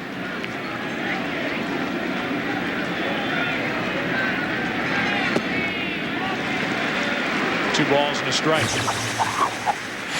You would think in this situation, if you're Apier, a veteran pitcher, against a young, free-swinging player like Soriano, who's up there trying to put the Yankees on top, you can exploit his strike zone. Tease him, don't challenge him. Right. Yep. Let's see what he gives him on 2-1. Breaking ball and a pop-up into shallow right center. Who wants it? Johnson, a long run, 2 out. And the go-ahead run still at second, 2 away for Knobloch. You can see Todd Pratt. He is almost off the plate, and the pitch is off the plate. And Soriano hits it off the end of the bat. I got it, says Mark Johnson for the second out.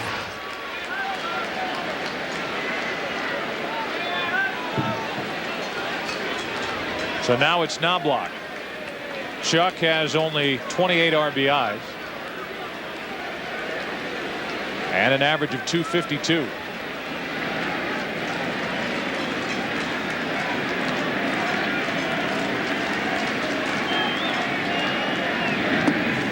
Ball 1.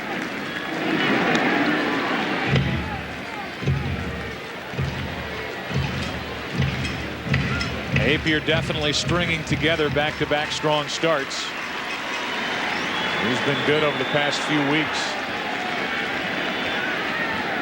Trying to keep his shutout going to keep it a 0-0 game here in the 6th inning. And he's 2-0 on Knobloch. The more dangerous hitter, Jeter, on deck. And this has been the story for Apier, either real good or real bad, and gone real quick. His 5 wins, an ERA well under 2. Strikeouts way up, hits way down. When he has lost big. Now it's 3-0. Jeter, who's 10 out of his last 29, waits to hit next. Knobloch is one of the guys that Joe Torre does not like to hit 3-0 with. Doubtful he'll be swinging here.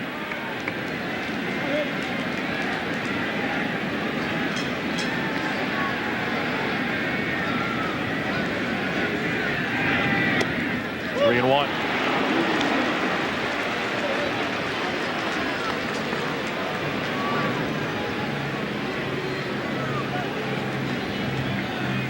So now Knobloch, if he sees something he likes, will take a rip. Try to get the Yankee fans on their feet. Spencer, the only hit of the day so far for the Yankees. Knobloch chased a bad ball for strike 2.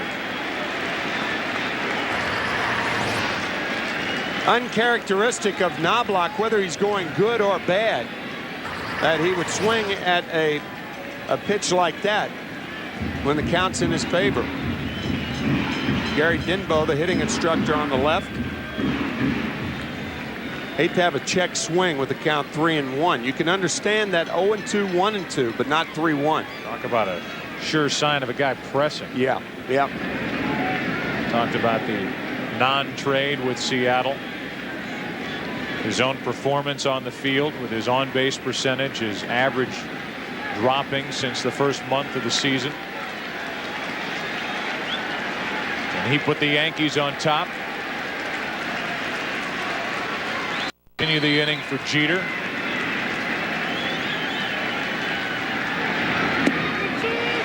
He does the latter. Ball 4, and that's the second walk of the day by Apier. And now he faces a much more difficult task in trying to get Jeter.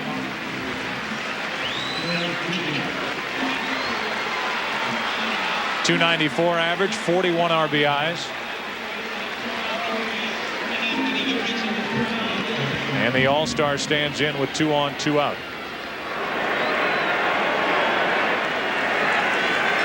Most games between these two teams, whether it's been interleague play or World Series play, have been tight. Another entry on that long list. 0-0 in the 6th inning. 2 on, 2 out for Jeter. Into right center field. Payton going to get it. Inning over. And good work by Apier to get around the leadoff hit and the good bunt.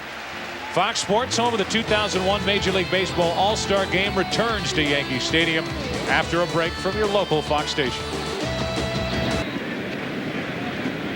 2 balls, no strikes, 1 out, nobody on. Messina to Payton. Now it's 3-0. Those players gathered around him, and he asked the questions. talking to McGuire about what sort of smell there was when he fouled a pitch back. If he ever smelled burnt wood. McGuire agreeing with him. And guys who played in his time, even the guys who play now and get a chance to run across Ted Williams, we know that he has been battling some health problems. It is amazing how much he knew and knows about players then and now and their different characteristics and how they approach at bats and what they like to hit, how they take certain pitches. He is definitely a student of the game still. Todd Pratt now 1 on 1 out after the walk to Payton. First walk of the day by Messina. That's nothing new. It's only his 21st walk of the entire season. Strike one on Pratt. And if you're an announcer, he doesn't let up on us either. I remember getting out of a cab in 1993, the night before the All-Star game, and have him bellowing across the lot at the Harbor Court Hotel in Baltimore. So I heard you talking the other night. Pitch Bond's inside. Bananas. You ever seen him turn on an inside fastball? Come on. I said, Ted, don't take it so seriously. What are you talking about? He was great. Well, if he sees you after today, he might talk to you about knowing where the shortstop plays if you're running out at second base. 1 on 1 out. No balls, 1 strike on Pratt. No score in the 7th. Pratt out in front to pop up. Brocious. 2 out. 2 out. Now the number 9 hitter, who's 0 for 2, Ray Ordonez, walks to the plate.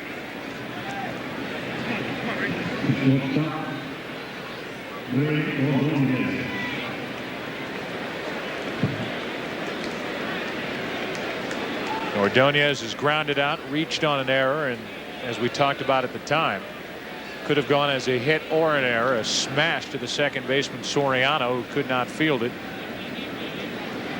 So at least Ordonez has hit the ball hard here today against Messina. Not many can say that. And Shane Spencer can say that about Appier. The only Yankee hit.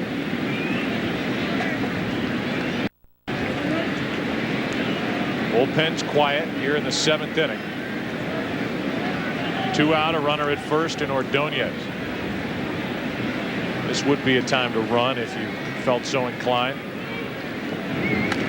Ordonez up and after a pitch way out of the strike zone, and Tino Martinez puts it away. Ordonez likes the high pitch, and that pitch is up there, and he's the final out of the top of the 7th. It is a beautiful day. U2 has already come and gone, but it still is a beautiful day here in New York. And Kevin Appier has had a wonderful day on the mound. 1 hit, 2 walks, only 1 runner stranded because of a double play. The Yankees have been flat out shut down. Williams, Martinez, Posada. Tough inning for Appier. No score, 7th inning, and a strike from the 33-year-old right-hander.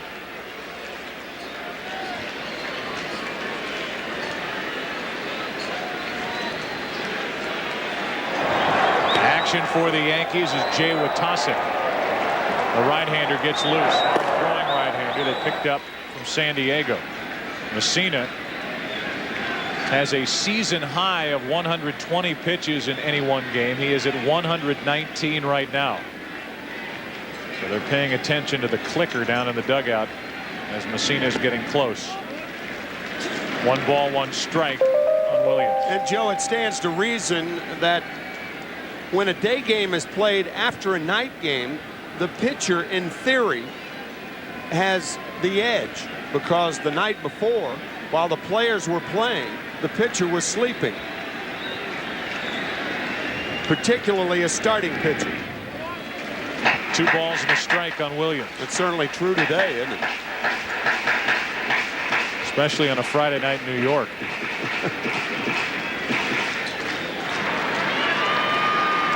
Two balls and a strike.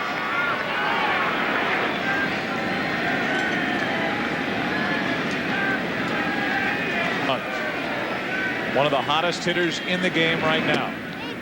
That didn't catch the strike zone, much to Apier's disappointment. The count 3-1. Todd Pratt was sitting inside for that slider. This slider backs up and stays outside to Williams. It's a bad idea to pitch Bernie Williams inside when you're behind in the count.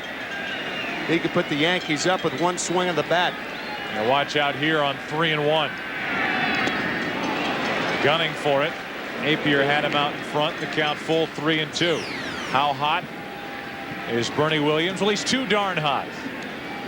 Last 40 games over 400 with his average 12 of his 15 home runs. On base percentage, slugging percentage is enormous. Big average in June, the best in the majors, and he has a full count leading off here in the 7th.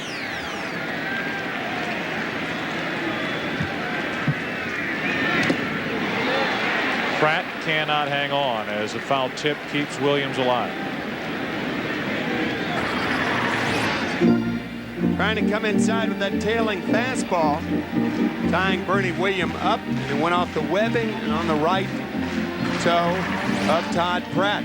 So a matching set for the Mets behind the plate. Bookend big toes. Pratt's either frustrated that he did not catch that pitch, a foul tip, which would have sent Williams back to the dugout, or still in some pain as that ball caught his toe. 3 balls, 2 strikes.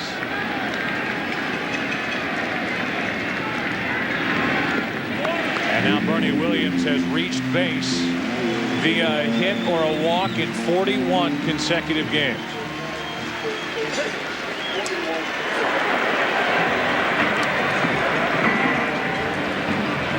The longest streak this year held by Edgar Martinez of the Seattle Mariners. All-star designated hitter on Tuesday night. His was 43. No bunt here, however. Pretty obvious with Brocious last inning, with Spencer on at first, but not here. Especially with the way Tino Martinez has been swinging the bat after his tutorial from Don Mattingly. Off on a power tear, and he is nearly grazed by a pitch inside, ball 1.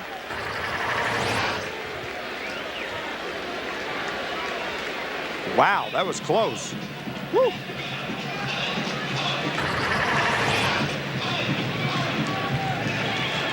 Tino Martinez has at least 1 RBI in 11 of his last 12 games. Today 0 for 2 with a pair of strikeouts.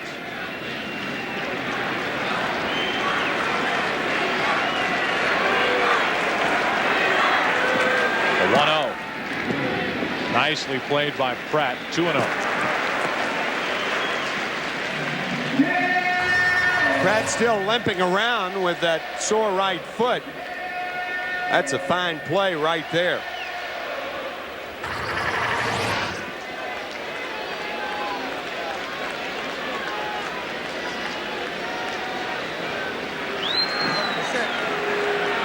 Williams a leadoff walk. The go-ahead run at first with nobody out in the 7th. And a dangerous pitch to Martinez. Might be. Zia, the second. Back to first. No throw as the throw hit Bernie Williams, and it's 1-on-1 out. They're going to try to appeal interference right here. But Bernie Williams made a perfectly legitimate slide. We talked about it earlier. Bobby Valentine running out to second base umpire Dale Scott, who is the crew chief. I beg your pardon, Larry Young's the crew chief here, and Dale Scott's going to get some help. But Bernie Williams, it was a perfectly legitimate slide, and there is nothing that says, unless you go in standing up, nothing that says that if the ball hits you, watch Ordonez dropping down, Bernie Williams throwing that left arm up, but it wasn't intentional. Bobby Valentine, I think, is saying it is. It hit Bernie in the left wrist. Just like a middle infielder who drops down. Sure. To make a base runner slide. Yep. Here's Ordonez, who in this case has got to get his throw up. and get it over Bernie Williams. That's right. That's a very, very good point, Joe. Because when you're dropping down, watch Ordonez drop down to make Williams get down. Williams, inadvertently, it appeared to me, throws up the left arm because that's the movement of the left arm when a guy's going straight into a base. I mean, if you think a guy is intentionally trying to get hit by a thrown ball when you're 2 feet away, that's a tough argument. I think the second base umpire made the right call. And the rest of the umpires backed him up on it. Yep. Bobby Valentine went to every line. It's a big play with Tino Martinez running. By the way, that could have injured Bernie Williams. Sure. But if Ordonez can't complain, if he's going to drop down to make a base runner get down and get out of his way, then he's got to be prepared if while the runner's getting down, he's got to get the throw over him. Right. Jorge Posada takes ball 1 low. 1 on, 1 out. So instead of 2 out, nobody on. A missed opportunity on a potential double play ball. Ball wasn't crushed, so it might have still been hard to turn 2. But any chance was gone when Ordonez hit Williams with a throw. Posada pops it into left. There's the tough chance for McEwen, but he's there, 2 out. And the batter will be O'Neill. Total control so far for Kevin Appier.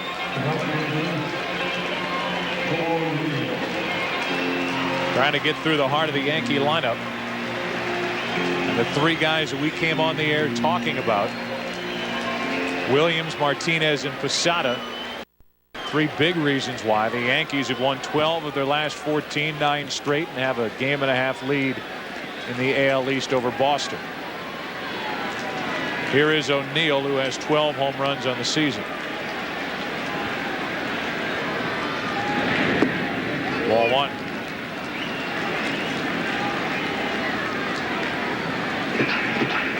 They do hold against Tino Martinez at first, but not much of a chance for Martinez to run. Can't play behind him, but Appier can focus on O'Neill with a count of 1 ball, no strikes.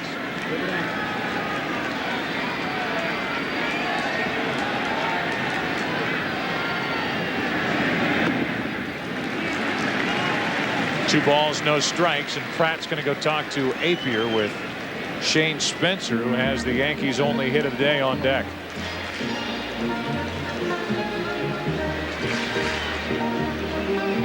Bobby Valentine has his outfielders in a no doubles defense, with the thinking that if the Yankees are going to beat him or take the lead here in the 7th inning, they're going to have to do it with 2 hits instead of 1. That's the reason teams will play their outfield deeper than normally in a tie game or 1-run game in the late innings. Jay Payton very deep in center field, but properly. 2-0 is hit in the air to left, a base hit. And it's 2 on, 2 out. A walk, a hit in the inning, only the 2nd Yankee hit. But with that, Shane Spencer will come to the plate with a chance to put the Yankees on top.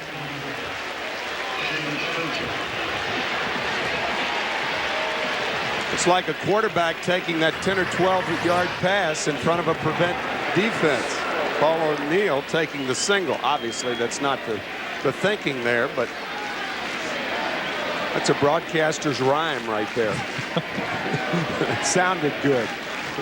He settled down into the hole of the zone defense. Yes. And gets a base hit into left center field for a 2 on, 2 out situation for Shane Spencer.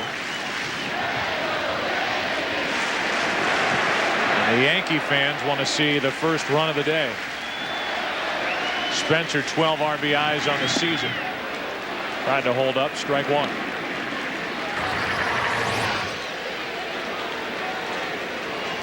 That's where everybody tries to pitch Shane Spencer. He is an inside hitter. You make a mistake to him inside, dangerous.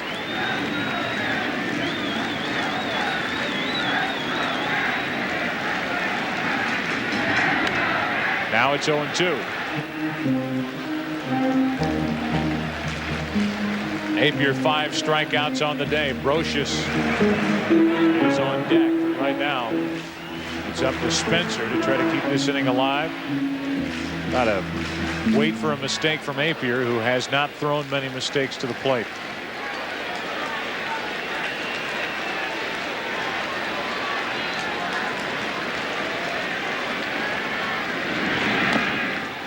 And Shane just does stay alive. Mets looking for anything to latch on to feel good about a day's worth of baseball with a 37-50 record, last place in the NL East. And they are getting a terrific effort out of Kevin Appier today. And a win here against the Yankees, if they can pull that off, would at least make their Saturday night pleasant as they head out into the city.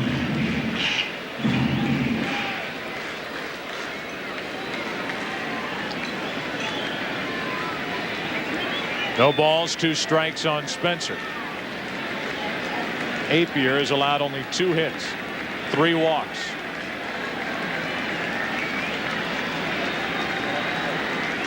Wants it up, way up. And another foul.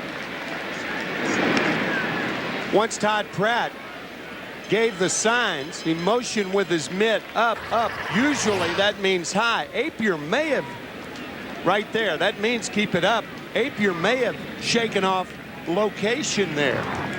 He ends up throwing a fastball on the corner. One thing that could have happened, there was a meeting on the mound just before that. Pratt might have said, hey, let's deke him. I'll call for it up. If he sees it, you give it to me down. Yeah, because Appier called Pratt out there. If that's what indeed happened, then that's categorize that in the area of thinking too much if you're a catcher or a pitcher. 1-2 on Spencer with 2 on, 2 out.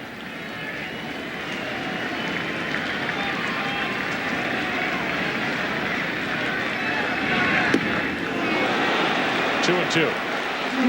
That's the one thing you don't want to give with a runner on at second base, and that's location. Todd Pratt giving the fastball after the sign and then slapping that left thigh. And sure enough, they came inside. Bobby Valentine wanted it, thinking to that at bat by Todd Zeile. Zeile's second at bat when he was called out on strikes. Valentine livid again.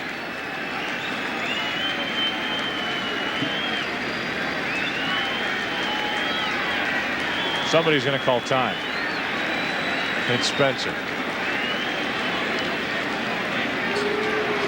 A 21 pitch inning, 92 on the day, so even with 21 here in the 7th, he has kept the total down. And Pratt out to talk again.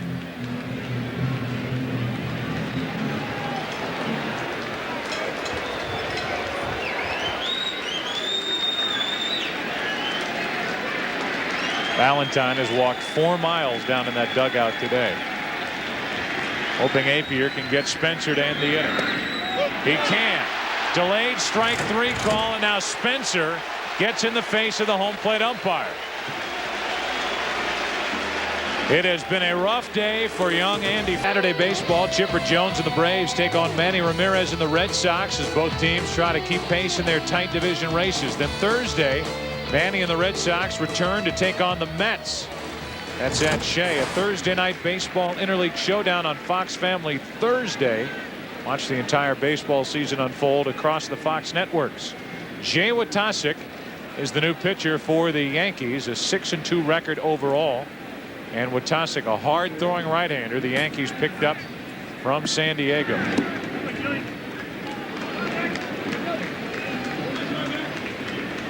Former Cardinal farmhand. He's been with the Royals. He has been with the Padres, and now he is here with the Yankees as they traded a pretty good infield prospect, D'Angelo Jimenez, to get him. Only thing that curtailed D'Angelo's progress through the Yankee farm system. He would have been a player with the Yankees last year, but he broke his neck in the Dominican Republic a year and a half ago. and was on the mend last year, but he is a fine-looking young hitter. McEwing slices one foul down the right side. Messina, 7 innings, no runs, 6 hits, 1 walk, 10 strikeouts. 119 pitches on the day. Mike Messina had the poorest run support in the American League last year, only 3.71 runs per game, and he was 3rd coming into this game. Breaking ball gets McEwing, and that's 11 times today the Mets have gone down on strikeouts. Good start for Watasic.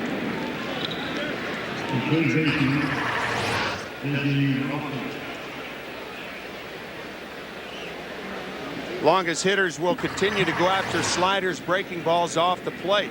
Continue to throw them. Here's Desi Relaford, who's 1 out of 3.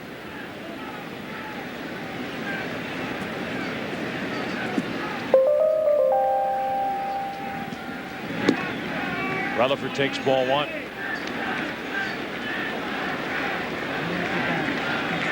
Watasic, kind of a David Arquette and Scream look about him as he blows one past Relaford. 1 ball, 1 strike.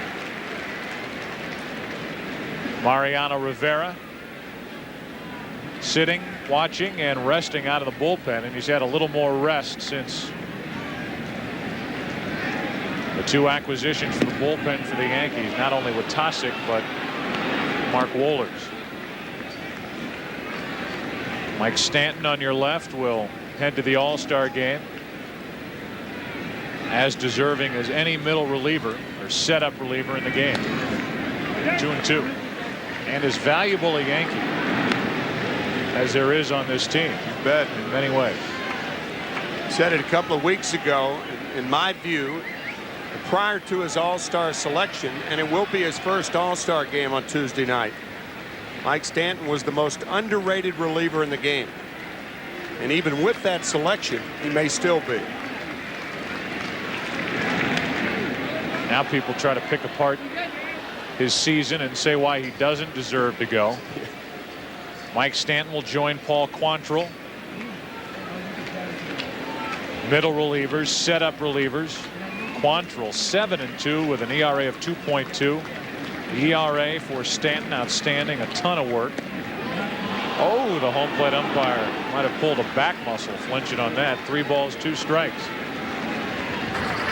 Andy Fletcher has had an adventurous day. Watch his body language.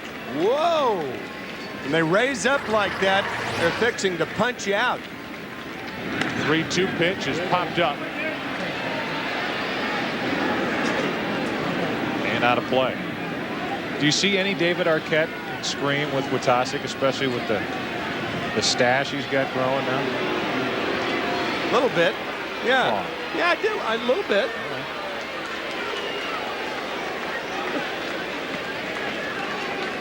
1 out, nobody on. 3 balls, 2 strikes.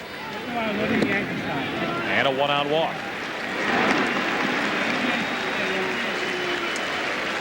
One on, 1 out for the 3 and 4 hitters. That means Alfonso and Piazza.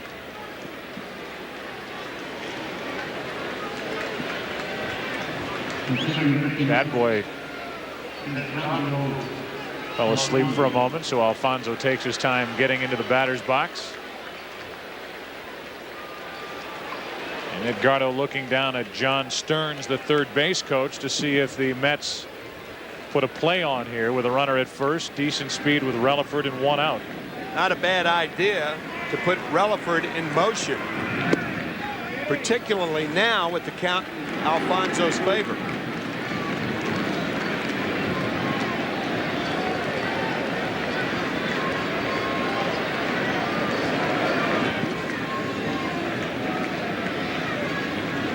One ball, no strikes. What did those signs say to you? Hit and run? Well, I don't know for sure, but it's a good time to do it right now. The Yankees thinking along those lines, and a check on Relaford over at first.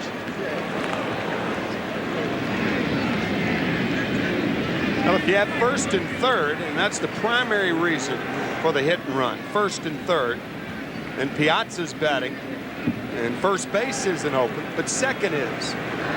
Runner going.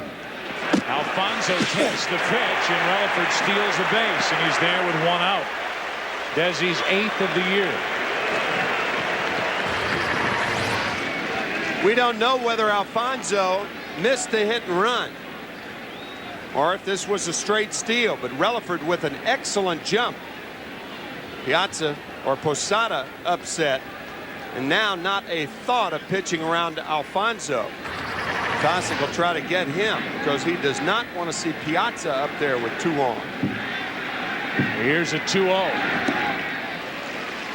2-1. Anytime you have an injured back, and I don't care what you do for a living, it's always in the back of your mind. And for Alfonso, who's playing in his first week off the injured back, where they really didn't know exactly what was wrong with him, he is back in the lineup, and you wonder if he is convinced that he is totally healthy. Or feeling for the ball. Runner stealing third, got a terrific jump, but Alfonso fouled it away, and the count 2-2. 1 out, a good time to do it. Relaford stepping into the line. Great jump, but Alfonso fouls it back. Edgardo only 1 out of 15 since coming off the disabled list.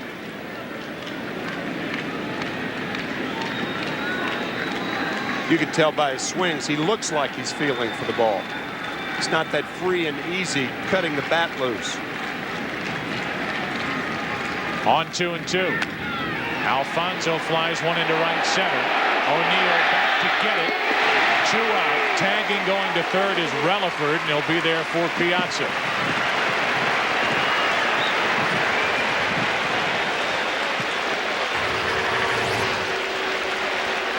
Alfonso gives it a ride, but it's not deep enough. And now with Piazza up there, you got to walk it, even though the left-handed Mark Johnson's on deck.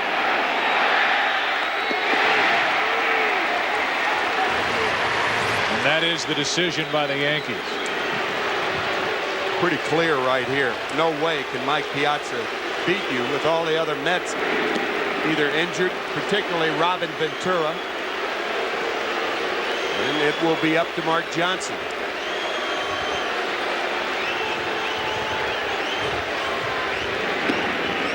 There's also the chance, and I'm not saying it's going to happen here, and I'm not saying it should happen here, but in an American League city with a designated hitter, if you're trying to find a spot to use one of the best pinch hitters in the history of this game, Lenny Harris, now wouldn't be a bad time to use him. I'm not saying lift Johnson for Harris, but it's definitely got to be at least a consideration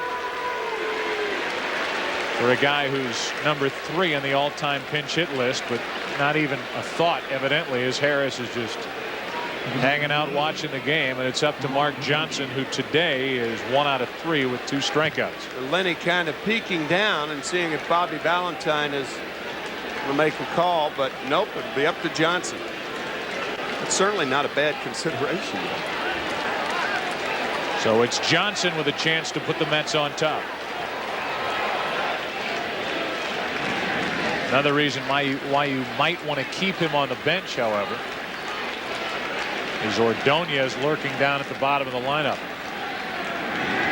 I say that because if he comes up with a chance to win it with a hit, there's no doubt he'll be lifted for the pinch hitter. And Bobby probably going under the theory that, hey, if you can start him, he can hit in a clutch situation, as this certainly is. 1 ball, no strikes. First and third, 2 out. No score in the 8th.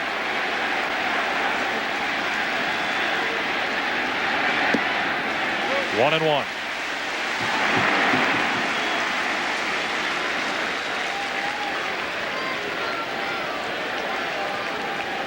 Two walks in the inning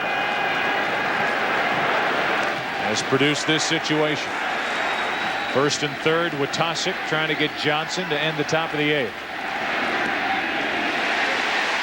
1 and 2. Backdoor breaking ball freezes Johnson. Remember, Johnson, a very good low ball hitter, makes him vulnerable to the inside fastball. Witasic trying to keep it scoreless. Johnson 2-2, and Witasic can get it up there in a hurry.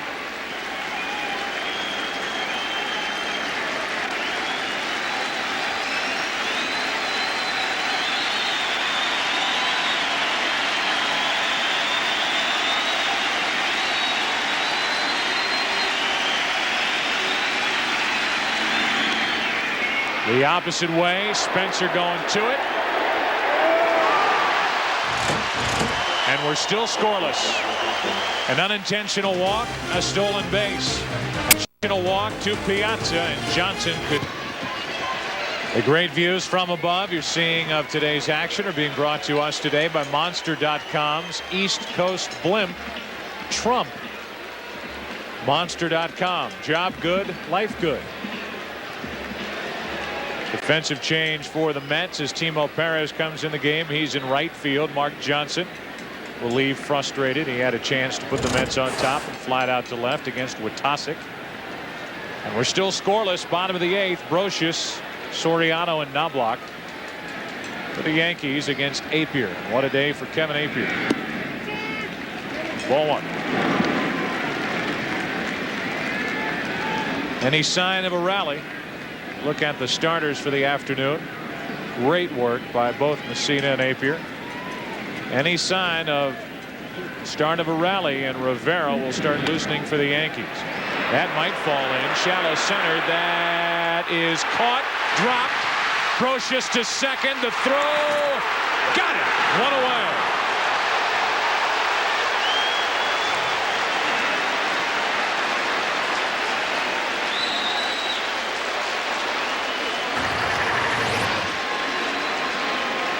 Peyton couldn't.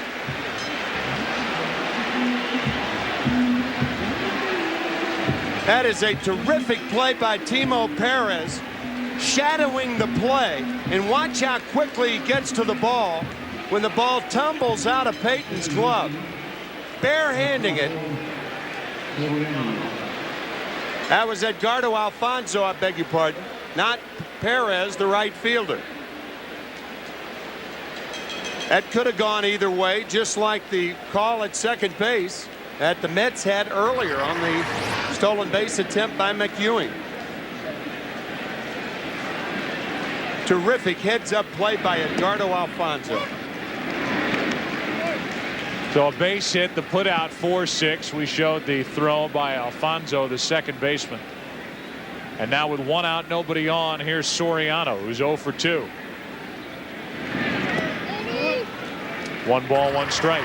Scott Brocious running hard right from the get-go and giving himself a chance to take the extra base.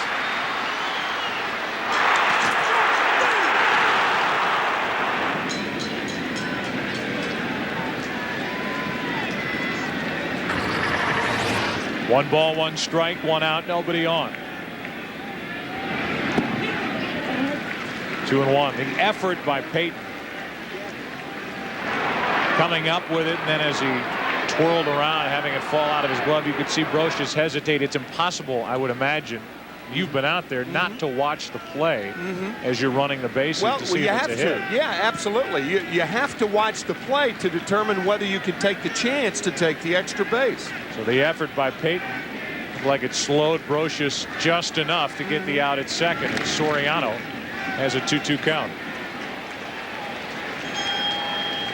Yeah, you have to, once you make your turn at first base, you have to slow down and have control speed and not full out speed to determine whether you should continue to second base.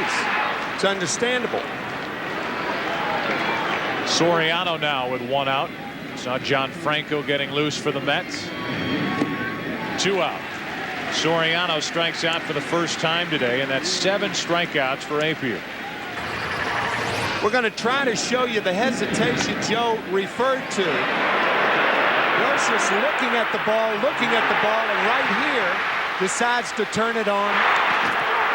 But if you're going too fast and not in control speed, then you're halfway, and then if you try to get back to first base, a center fielder or a second baseman can pick up the ball and throw behind you.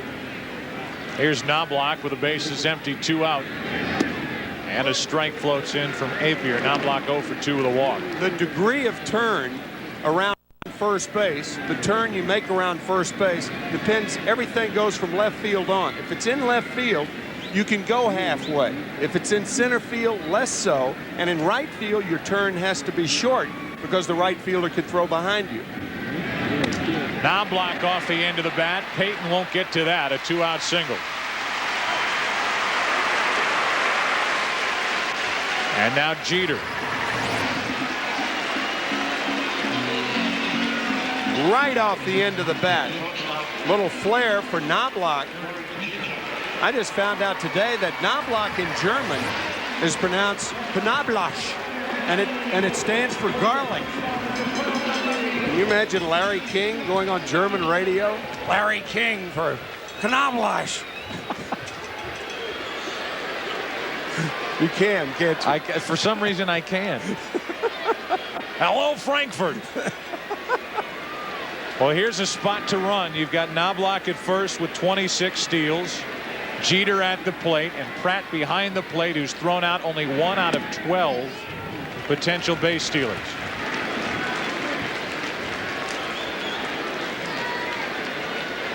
The more behind in the count Apier runs to Jeter, the more likely Knobloch is to take off.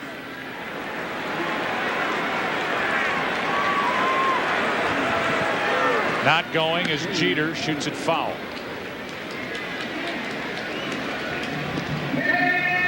We've got Jeter up.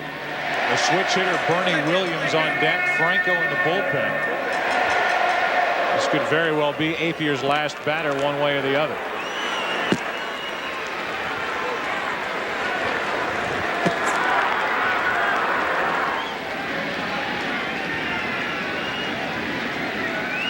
Go ahead run at first with 2 out here in the 8th inning of a scoreless game.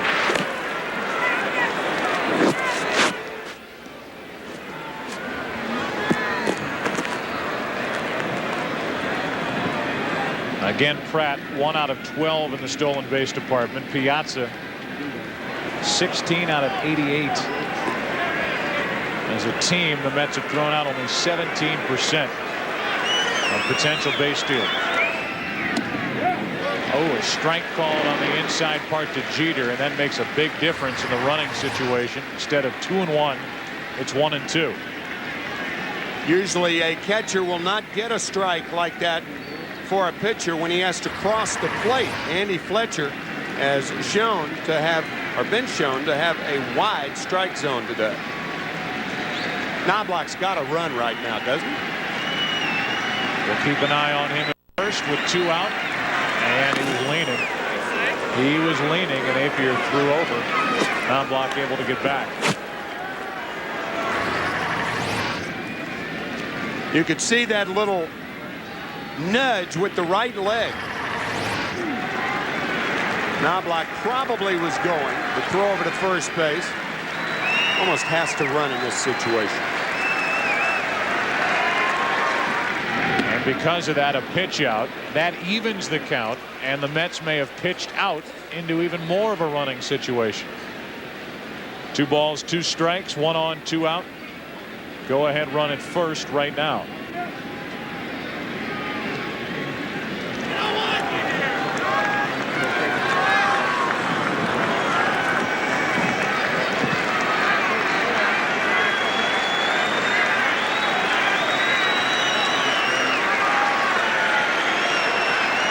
Jeter with a 2-2 count, another throw over.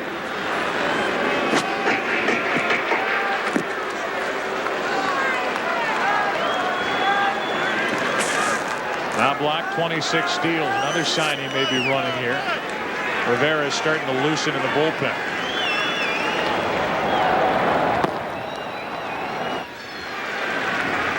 Two-two pitch. He's going. Jeter strikes out and the inning's over. Great work by Kevin Apier. And this game, the Mets and Yankees scoreless through 8. 9th inning with Zeal, Payton, and Pratt coming up. Payton and Pratt. 1-1 from Watasik, who at one point in his younger days was traded for his pitching coach, Mel Stottlemyre's son Todd. The deal between the A's and the Cardinals. Breaking ball has Zeal bailing, and it's 1-2. That is a nasty breaking ball right there. When you think about the first 8 innings of this ball game, you can't think of too many balls that have been hit hard, primarily because of pitches like that. Sliders on the black. Well, he made Zeal look bad. Second strikeout for Witasic. For a pitcher, nasty is good. This pitch from Witasic is good.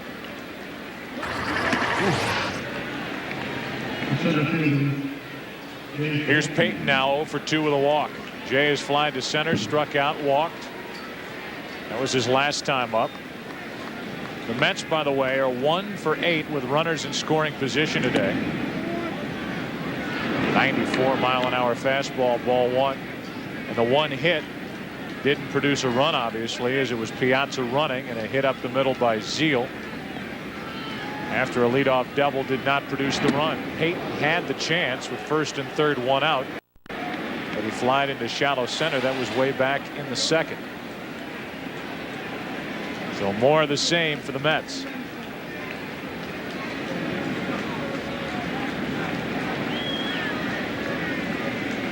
Payton hitting .265. On the corner, 2-1. Yankees in the bottom of the 9th. Bernie Williams, Tino Martinez, Jorge Posada, the 3, 4, 5 hitters, and as Mike Shannon would say, old Abner has done it again. Heart of the order in the bottom of the 9th with a scoreless game.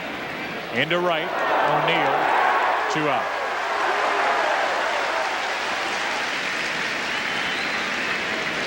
Mike Shannon, longtime voice with your dad, St. Louis Cardinals, for 32 years. My goodness. And talking about Abner, the great uncle of Nelson Doubleday, who is now the part owner of the New York Mets, but that may not be the case in another month or 2. He may sell his share to Fred Wilpon. Not official yet, but certainly more than a rumor here in New York. No time really has that been denied by Doubleday.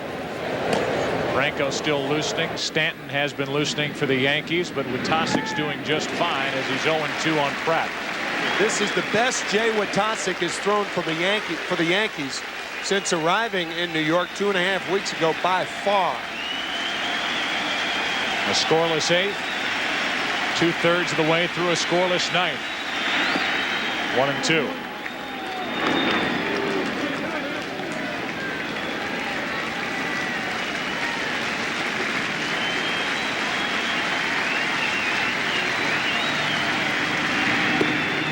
Two and 2.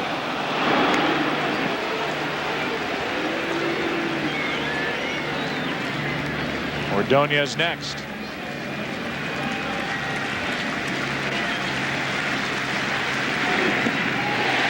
Time for the bottom of the 9th inning. 3 hours after we started. Heart of the order. Williams. Shutout innings against the Atlanta Braves. He won that game, was credited with the win, his 5th of the year.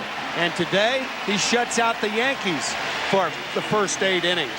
He's out of there, and the heart of the Yankee order coming up. Franco will deal with Bernie Williams, Tino Martinez, and Jorge Posada. 2 switch hitters in there. Both switch hitters are stronger power-wise from the left side. Franco sometimes struggles against the left-handed batter. Because it takes that changeup, his best pitch, away from him. That was it there. And it's rarely a strike. Rarely.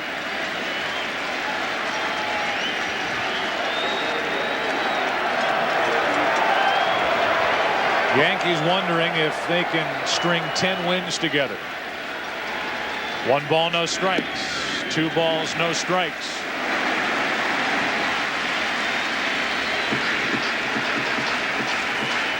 Bernie Williams has been known to take in situations like this when he should be hitting. Franco will challenge hitters. He'll throw the fastball right down the pipe to anybody.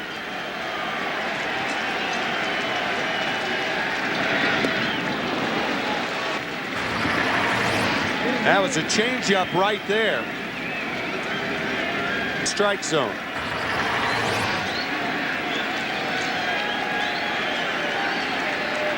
Yankees on their longest winning streak since August of '98.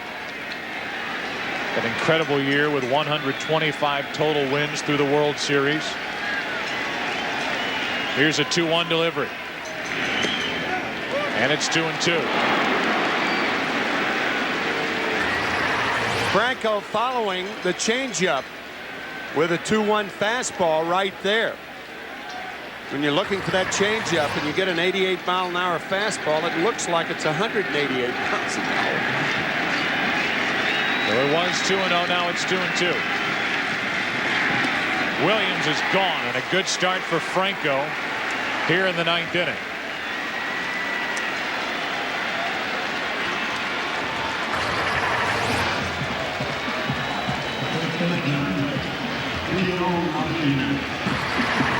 Franco heavily courted by the Phillies during the offseason. Reportedly turned down bigger money to come back to Shea Stadium. Phillies in first place. The Mets 13 games behind Philadelphia. I think somebody's barking from the Yankee dugout. Franco with that smile and shrug. Hey, pal, I've been in this position a lot of times. Trying to position the defense is Mookie Wilson. As ball one misses low and away to Tino Martinez. Trying to get the left fielder, Joe McEwing, to move over toward left center. See if Franco can get the left-handed batter. Martinez has hit some big home runs lately for the Yankees as he takes ball 2-0. The one thing here at Yankee Stadium, I bet this might be the first time I've ever disagreed with Mookie Wilson, but I don't agree.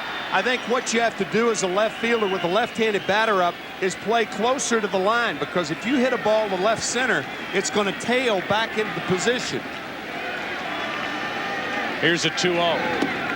Right down the middle, 2-1.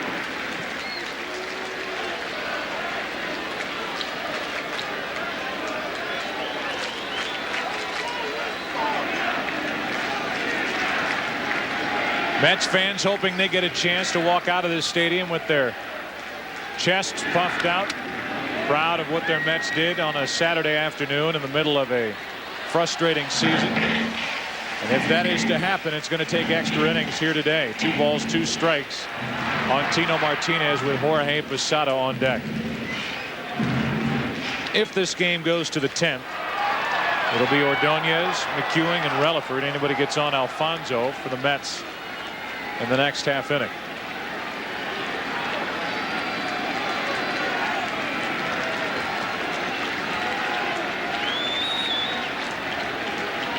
Martinez with 17 home runs. And a 3-ball, 2-strike count.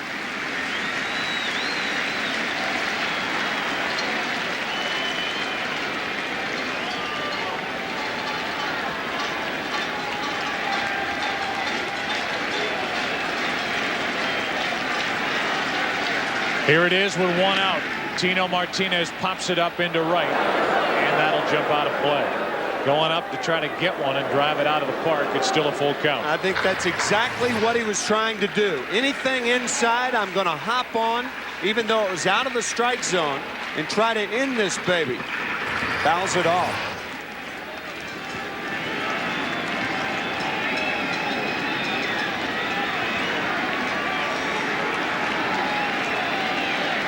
Again, the 3-2 pitch to Tino Martinez. Pop foul, back and out of play.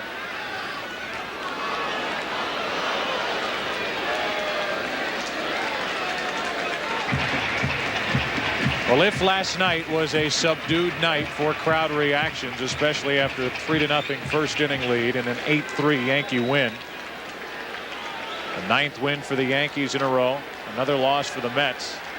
Today has been back to normal in this series.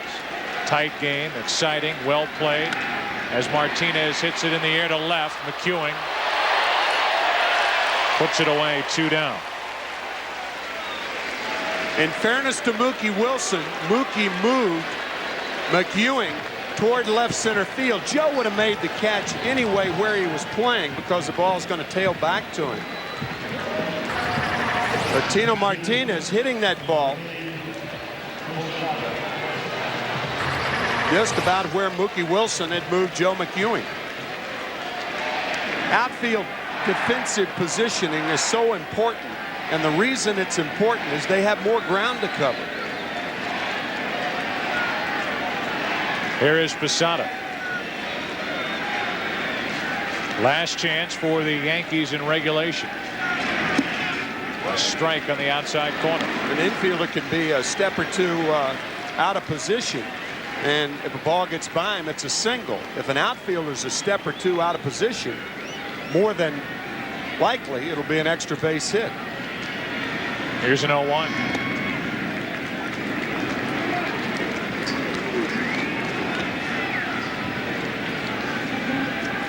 On deck, another left-hander, Paul O'Neill.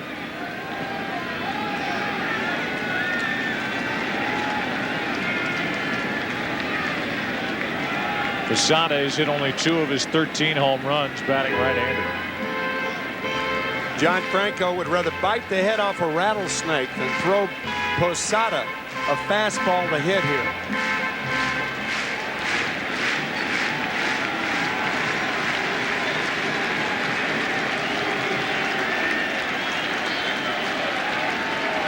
Two out, nobody on, 1-1. Posada out in front, 1-2. Jorge's going to see that pitch again. Well, you talk about how effective he can be against right-handed batters. Oh. Turning it over, running it down and away. 2 out, bases empty, a ball and 2 strikes on Posada. Same pitch. Jorge laid off. It's 2-2.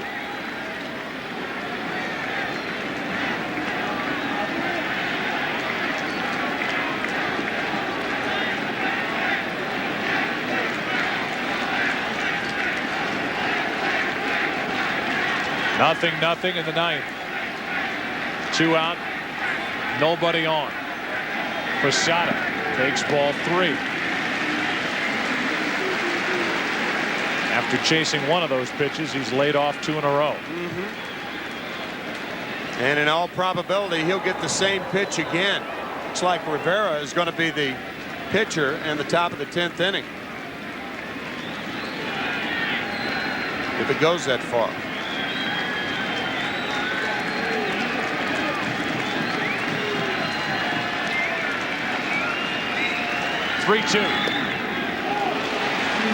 Just low, a 2-out walk, and John Franco is screaming at the home plate umpire, Andy Fletcher. Here comes Bobby Valentine. Remember, a manager cannot argue a ball or a strike. Todd Pratt taking up for Franco. Bobby's saying to John that the game's more important. And Bobby's going to take the flack. If anybody gets run from this game, it's going to be Bobby Valentine, not John Franco. Valentine will likely wait out on the mound until the home plate umpire, Andy Fletcher, pays a visit. That's what's going to happen, and then we'll have another argument. And that way, he won't be accused of arguing a ball and a strike. And here comes Andy. Nope. Bobby left. Now the glare.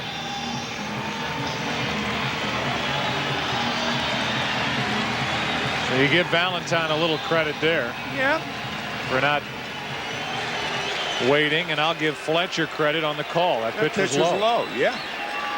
But the home plate umpire, Andy Fletcher, delayed and then started to make that walk he didn't want to make, and Bobby Valentine at that instant turned and headed back to the dugout.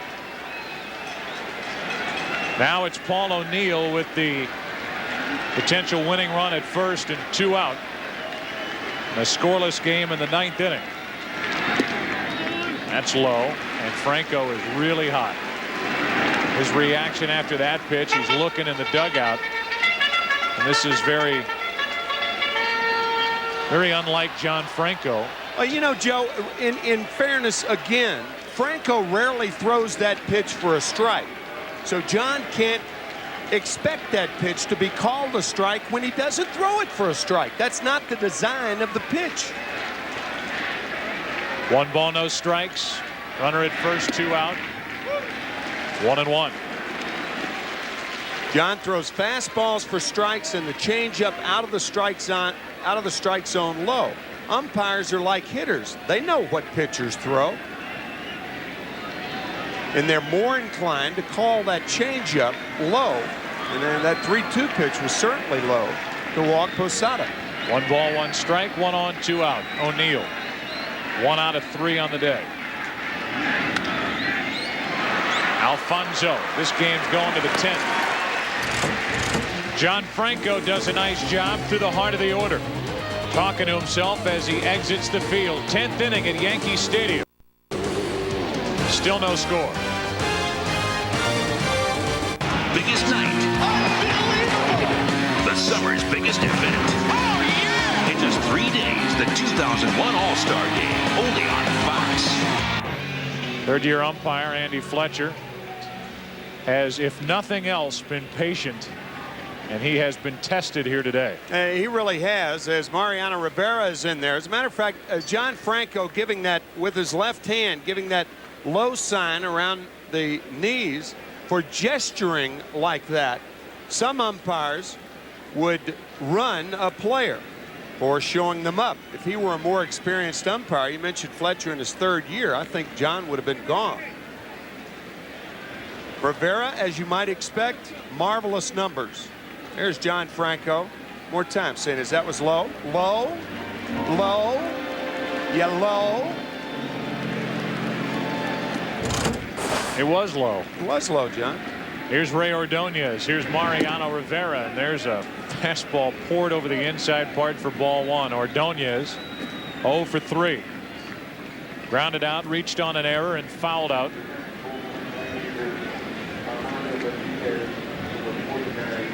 The 1-0 to the left side, and easy for Brocious. 1-1.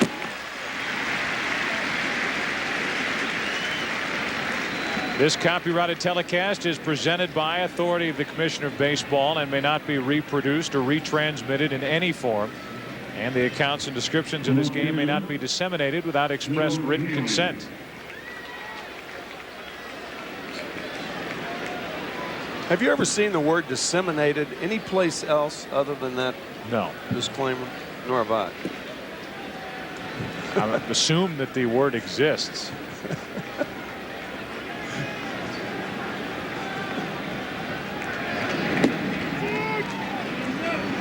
Ball inside to Joe McEwing.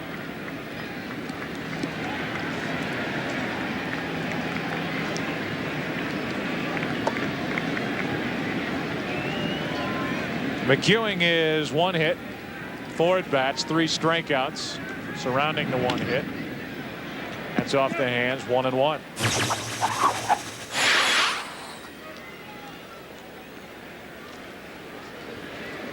Three days till the All-Star game. Tuesday night in Seattle. Armando Benitez, Turk Wendell, 2 right-handers getting loose for the Mets in their bullpen. I'll tell you that Franco is likely finished. That's out of play off the bat of McEwing, 1-2. Is it fair to say that Mariano Rivera predominantly throws 1 pitch? Yeah. The one little twist that Mariano has added this year is an intentional inside slider to a right-handed batter. You'll see Posada occasionally give the slider sign or the cut fastball sign and set up inside. Here it comes right here. That was it. And a jam shot foul down the first baseline. Most cutters from a right-handed pitcher go away from a right-handed batter. But because of that, to prevent them from going outside, Posada sets up inside, and Rivera starts it more on the inside, off the inside part of the plate. So it actually jams the right-handed batter. That's been his little twist to his stuff this year. but for the most part, it's the same speed. 1-2 on McEwing with Relaford on deck. Chasing it and heading back to the dugout with his 4th strikeout of the day is Joe McEwing. Mariano Rivera weighs 170 pounds and huffs and puffs very little. You'd be surprised at how loosely Rivera holds his pitches. And generally speaking, the looser you hold the ball, the harder you throw it. Here's Relaford. Desi, 1 out of 3. Hit a dramatic home run a couple of Saturdays ago against the Atlanta Braves to tie the game in the 9th inning, a game the Mets eventually lost by a final of 9-3. And on the year, Relaford has hit 4 home runs. 0-1 the count with 2 out, nobody on. Relaford shoots one the other way, and the top of the 10th inning continues. Good work by Relaford, because now it brings up Alfonso with the protection of Mike Piazza hitting behind him on deck. And since Mariano Rivera has come into the American League, most of the hits that are gotten off of Mariano, they may not break the bat, but they're off the fat part of the bat. And if Relaford ran the last time he was on first, he is certainly going sometime in the first 3 or 4 pitches. Alfonso at the plate, 0 for 4, 1 out of 16 since coming off the disabled list on Tuesday.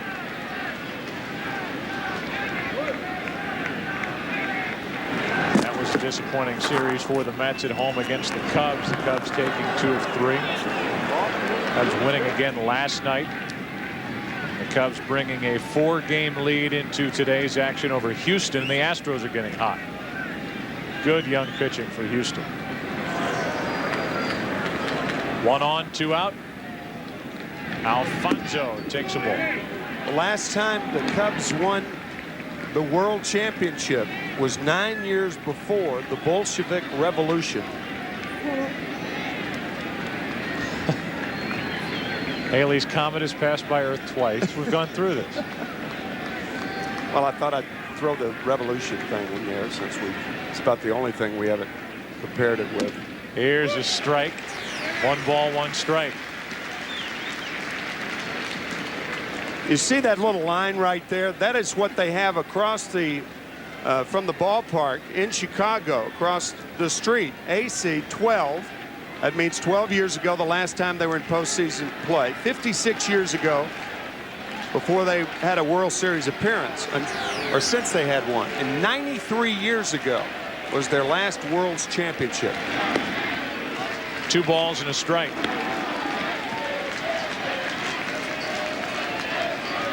Piazza waits on deck.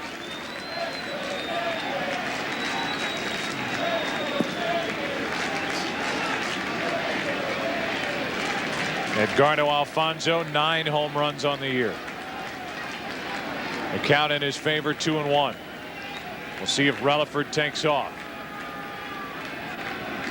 He's going. The pitch is a strike. The throw to second, too late. And Desi just able to keep his foot on the bag. Now a hit could give the Mets the lead as Relaford steals his second base of the day. If Rivera is tough to hit, he's tough to catch too.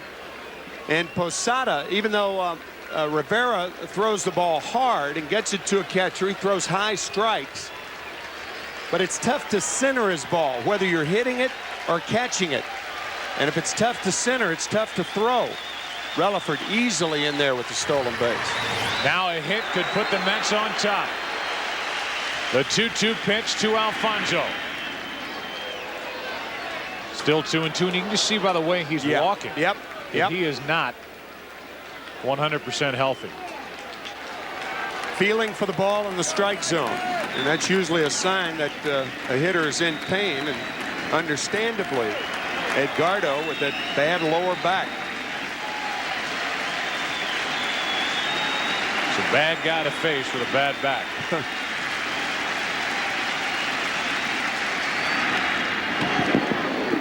Down on a knee, 2 balls, 2 strikes.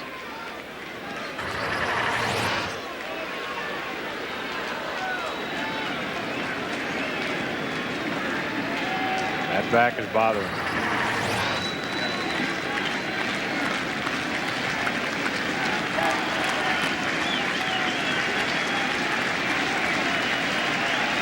Alfonso with a go-ahead run at second base and 2 out in a scoreless game, 10th inning. Full count with Piazza waiting on deck.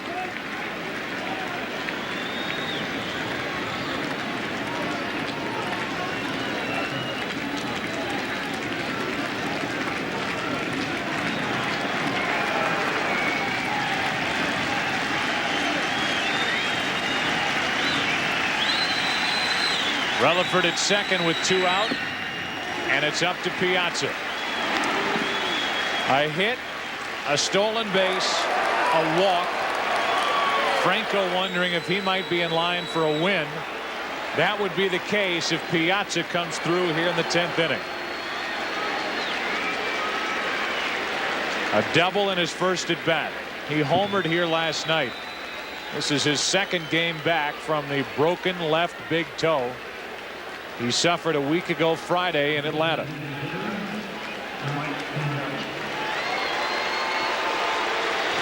Same matchup. The final out of the 2000 World Series. Didn't get it all. Williams hauled it in center, and the Yankees had won their 3rd straight World Championship. Talk about great theater. They're doing things they don't do on Broadway here at Yankee Stadium.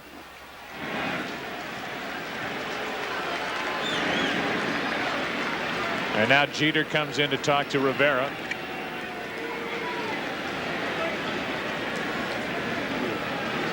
Piazza. A double, an intentional walk, 2 strikeouts. Now facing Rivera with 2 on, 2 out in a scoreless game.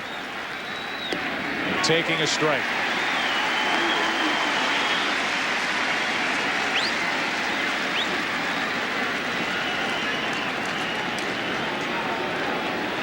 During the regular season in his career against Rivera, Piazza's 0 for 2, and Mel Stottlemyre will come out and talk to Rivera with 2 on, 2 out, and I'll ask you what this conversation could be about. I was going to say, Joe, it's very odd. Mel Stottlemyre motioning to both Soriano and Jeter, and I think what Mel is telling them, let him run.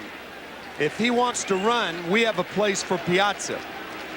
And now Andy Fletcher's making a quick trip to the mound, and Mel Stottlemyre, by bringing the middle infielders in, you're saying forget about the runner at second base. Play straight up in your position. If Relaford wants to take third base with Piazza hitting, and Alfonso wants to steal second, we have a place for Piazza. Sound reasoning. 2 on, 2 out. 1 ball, 1 strike.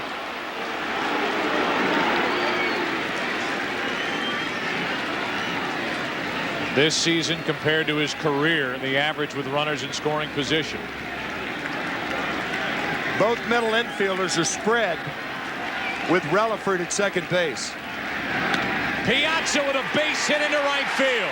The Mets will take the lead. Mike Piazza, bad toe and all, delivers in the 10th.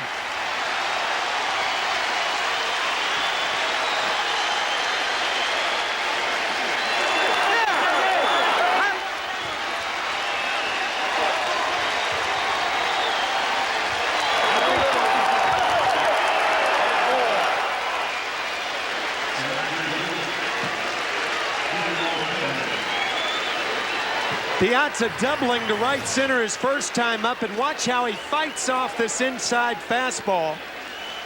Joe, we talked about it with the first right-hander of the inning. That was Ordonez. By design, that inside cutter, and John Franco with every reason to stand up and cheer. Perez tries to fight one off the other way and add another broken bat to the pile outside Yankee Stadium. First at bat for Timo since taking over in the 8th inning defensively out in right for Mark Johnson. Talked about Mike Piazza at the beginning of the game. Now he has stated publicly that he is going to make every effort to get to the All-Star game. You talk about the consummate gamer in this game, and that's that guy you're looking at right there, number 31. This guy trying to add to the 1-0 Mets lead.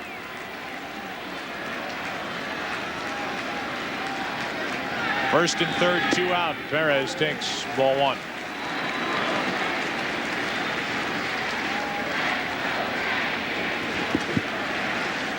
Wendell can sit down in the Mets bullpen now. Benitez will focus on getting ready for the bottom of the 10th. What will the lead be? Perez gets a base hit. 2-0 Mets.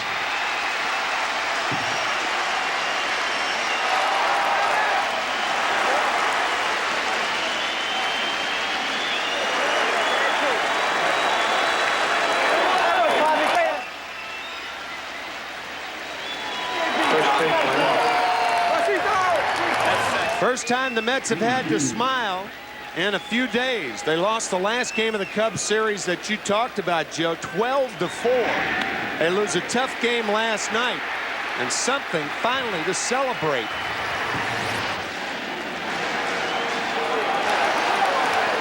Finally 2 hits for the Mets with runners in scoring position. Now Zeal takes a strike on the outside corner. Both hitters not trying to do too much, going the opposite way. First Piazza to right, and then the left-hander Perez into left. 3 hits, a walk, all of this with 2 out as Zeal gets a base hit up the middle. They're going to bring Piazza to the plate. Bernie Williams with a throw back into second. It's 3-0 Mets.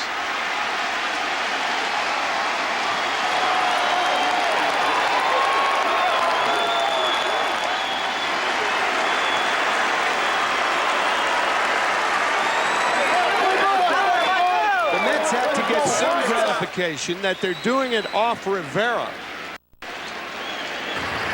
Considered in past years as invincible as Zeal rifles one to the right of Soriano.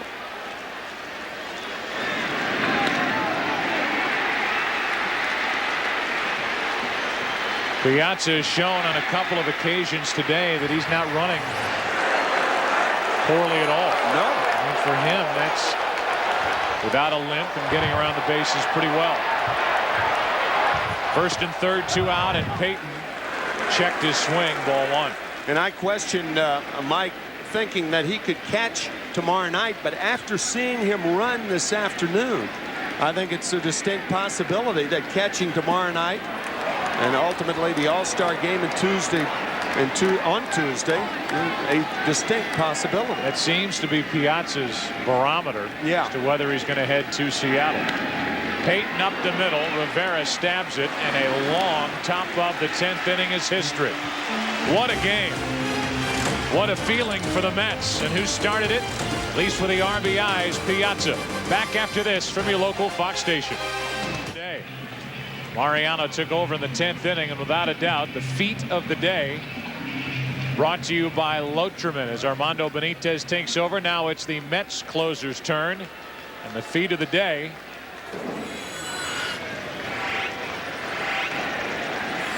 looks like this. The base hit the opposite way by Piazza against Rivera for the first run. 2 more hits followed. The rally entirely accomplished with 2 out. A hit by Relaford, a walk to Alfonso, a hit by Piazza, a hit by Perez, a hit by Zeal.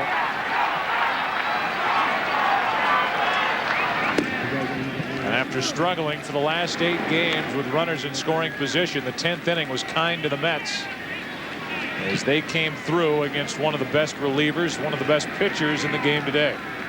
Shane Spencer first up, 1 ball, 1 strike. And now 1-2 as Benitez tries has to do what Rivera couldn't do, and that is pitch a scoreless 10th. Also, Joe, that stolen base unsettled things for Mariano Rivera. The 2-out base hit by Relaford, and then the stolen base. Now things became dangerous for the Yankees. Now you take care in pitching to Alfonso, and Piazza delivers. It was a walk to Alfonso that brought Piazza to the plate. The Mets, on a couple of pitches before the hit, Tim, and you pointed it out, had the chance to take second and third if they started the runners, right. But that leaves first base open. They stayed put. They left it up to their big guy, and Piazza delivered. Now Spencer flies one into center, and Payton goes to get it, one away. One out here in the 10th inning. Bottom half for the Yankees.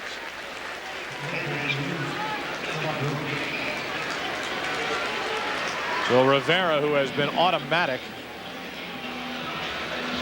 for years here, and you can go back to '96 when the question was whether Rivera as a setup or middle reliever should have been added to the All-Star roster. Springs a leak in the 10th inning today. Brocious with one out to the left side for Relaford. A big part of the day for the Mets. Takes care of Brocious, 2 out.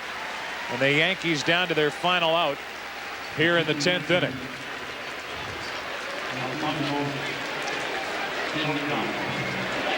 Soriano now walks to the plate. Bobby Valentine could have easily have made the case for Benitez to go to the All-Star game. He said he knows he's my All-Star, but he felt others deserve to go. A guy who has a legitimate beef is Rob Nen of San Francisco, who's not a part of the team. Might be the best reliever in the National League. Benitez misses high with ball 1. Soriano 0 for 3 on the day. Just outstanding pitching by the Mets. Apier, Franco, Benitez. 1-1. The producer of today's game is Jeff Gowen, the director Bill Webb, the associate director Aaron Stoikov, the broadcast associate Eric Billigmeyer, Steve Horn here in the booth. Here's a 1-1 pitch. Soriano flies it to right. Perez over to get it. And that'll do it. A win for the Mets. Only their 38th win of the year, but this one feels better than the first 37. It's because it was against the world champion New York Yankees. A little payback time at Yankee Stadium for the Mets today. They came from behind with a big 8th inning a couple of Sundays ago at Shea, but it has to feel even better to do it today in Yankee Stadium against one of the best in the business, Mariano Rivera. That'll do it for us from Yankee Stadium. When we next talk to you, it'll be on Tuesday night from Seattle. The 72nd All-Star Game. We hope you join us then.